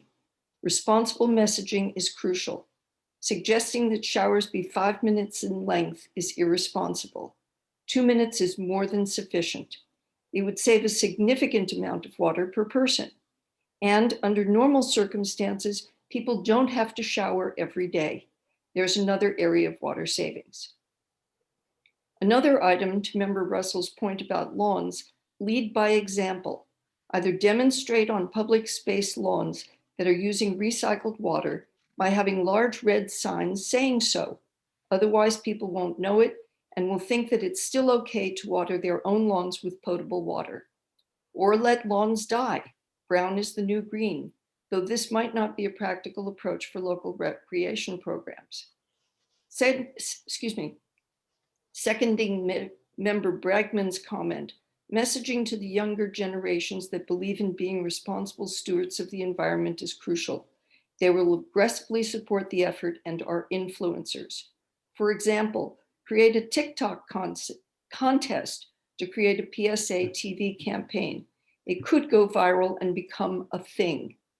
I agree with President Kohler and applaud the effort made so far, but there's more that must be done. Now we need to do the heavy lifting with more aggressive communications, but use a carrot before the stick. Incentivize before you punish. Thank you again for your efforts. Thank you. Mr. Paul Kafitz. Can you hear me? Yes. Yeah. Thank you. The estimate that your staff has been giving the directors and the public in various town hall meetings about the savings from a moratorium on new hookups is in error. It's approximately 60 acre feet. Your staff indicated when asked about it at the last meeting that it's based on 3 small projects that are far down the pipeline now. There are major projects that are going to come within the 4 to 5 year time period that your last 2 moratoriums took. One example, the Strawberry Seminary, that's 350 to 550 2- and 3-bedroom townhouses, not multi-story. They're standing in gardens. Additionally, that project has 250 apartments. Additionally, it has a 1,000 student college with 200 staff.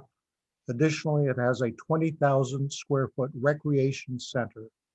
It's far away from your recycling purple area, so I don't know if or when it's ever going to be hooked up. It alone is going to take probably 1,000 acre feet of water a year. This is not counting the Northgate 1,350 condos that are going to be partially on your purple system, but not totally.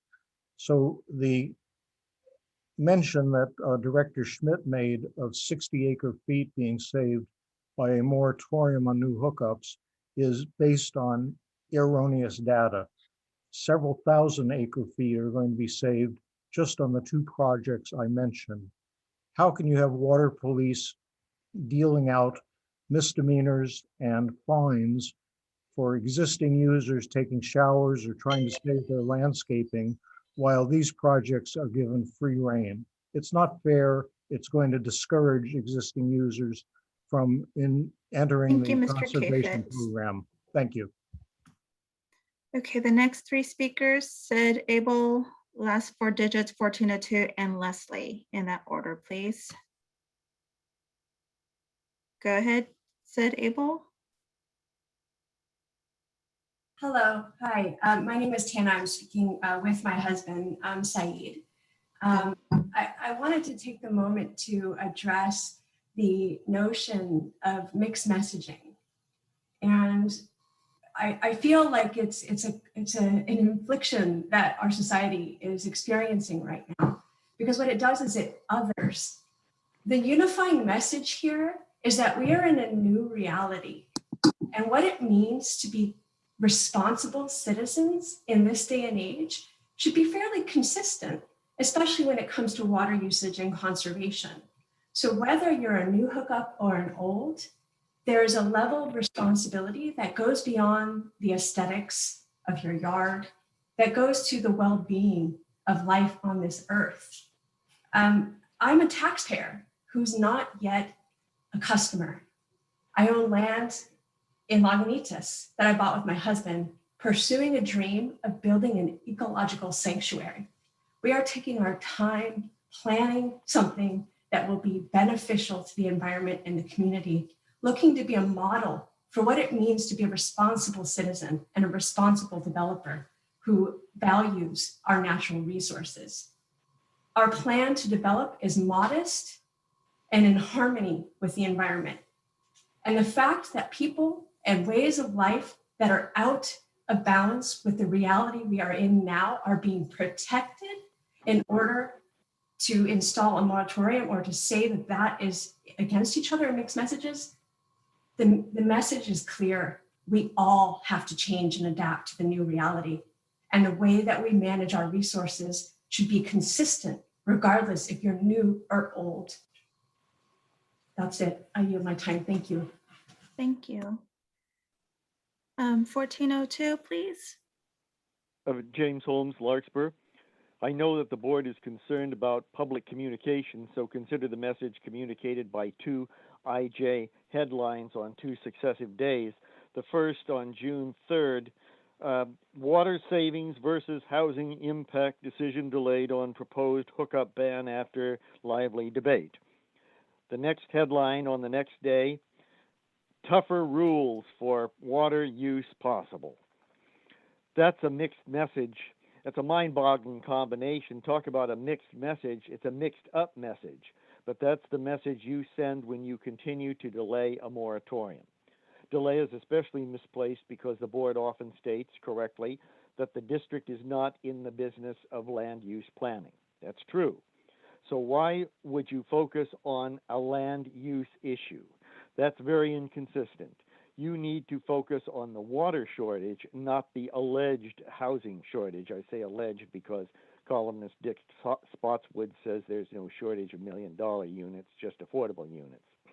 The low estimates of water saved by a moratorium are highly conjectural, depending on assumptions of what's built when. In fact, projects could come online far faster than we anticipate due to state laws that expedite high-density development. But there's one thing that a moratorium definitely would save, and that's the district's credibility.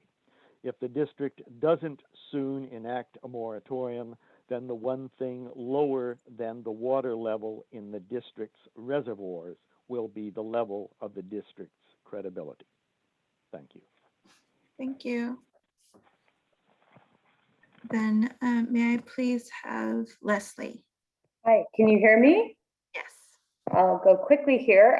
I completely agree with what the last speaker said. I'm in full support of a moratorium, a complete moratorium. I think you're sending a very mixed message to your customers. And just my second note is I grow a lot of food on my property. I have a small orchard. I produce things for my family to eat year round. So if you can keep considering that in your ordinances as an exemption, I would appreciate it. I think that's a very sustainable way that, you know, I live, and I don't want to stop feeding my family from my garden, farm, orchard. Thank you very much. Thank you. There are no further speakers. Sorry, okay. This is not an action item. I think, Ben, you had indicated that you felt you had clear board direction. Is there anything else you'd like to say on that, or are we good to go? I believe we're good to go. Okay, great. Then I think we are at the end of our items. We're on future meeting schedule and agenda items. Terry, is there anything in particular we need to cover here? No, everything's still the same on the staff report. So you have 2 meetings coming up this week and 2 next week. Great. I just want to thank the folks who have participated and hung in with us all this time. Your feedback is valued, and we appreciate your engagement and your genuine participation. So thank you for that, and thank you especially to Ben and the team at MMWD. You should really be getting combat pay for this. But we're all going to get through this together, and thank all of you for your time and for your engagement on all of this. Good night, everybody. Bye-bye. Thank you all. Okay.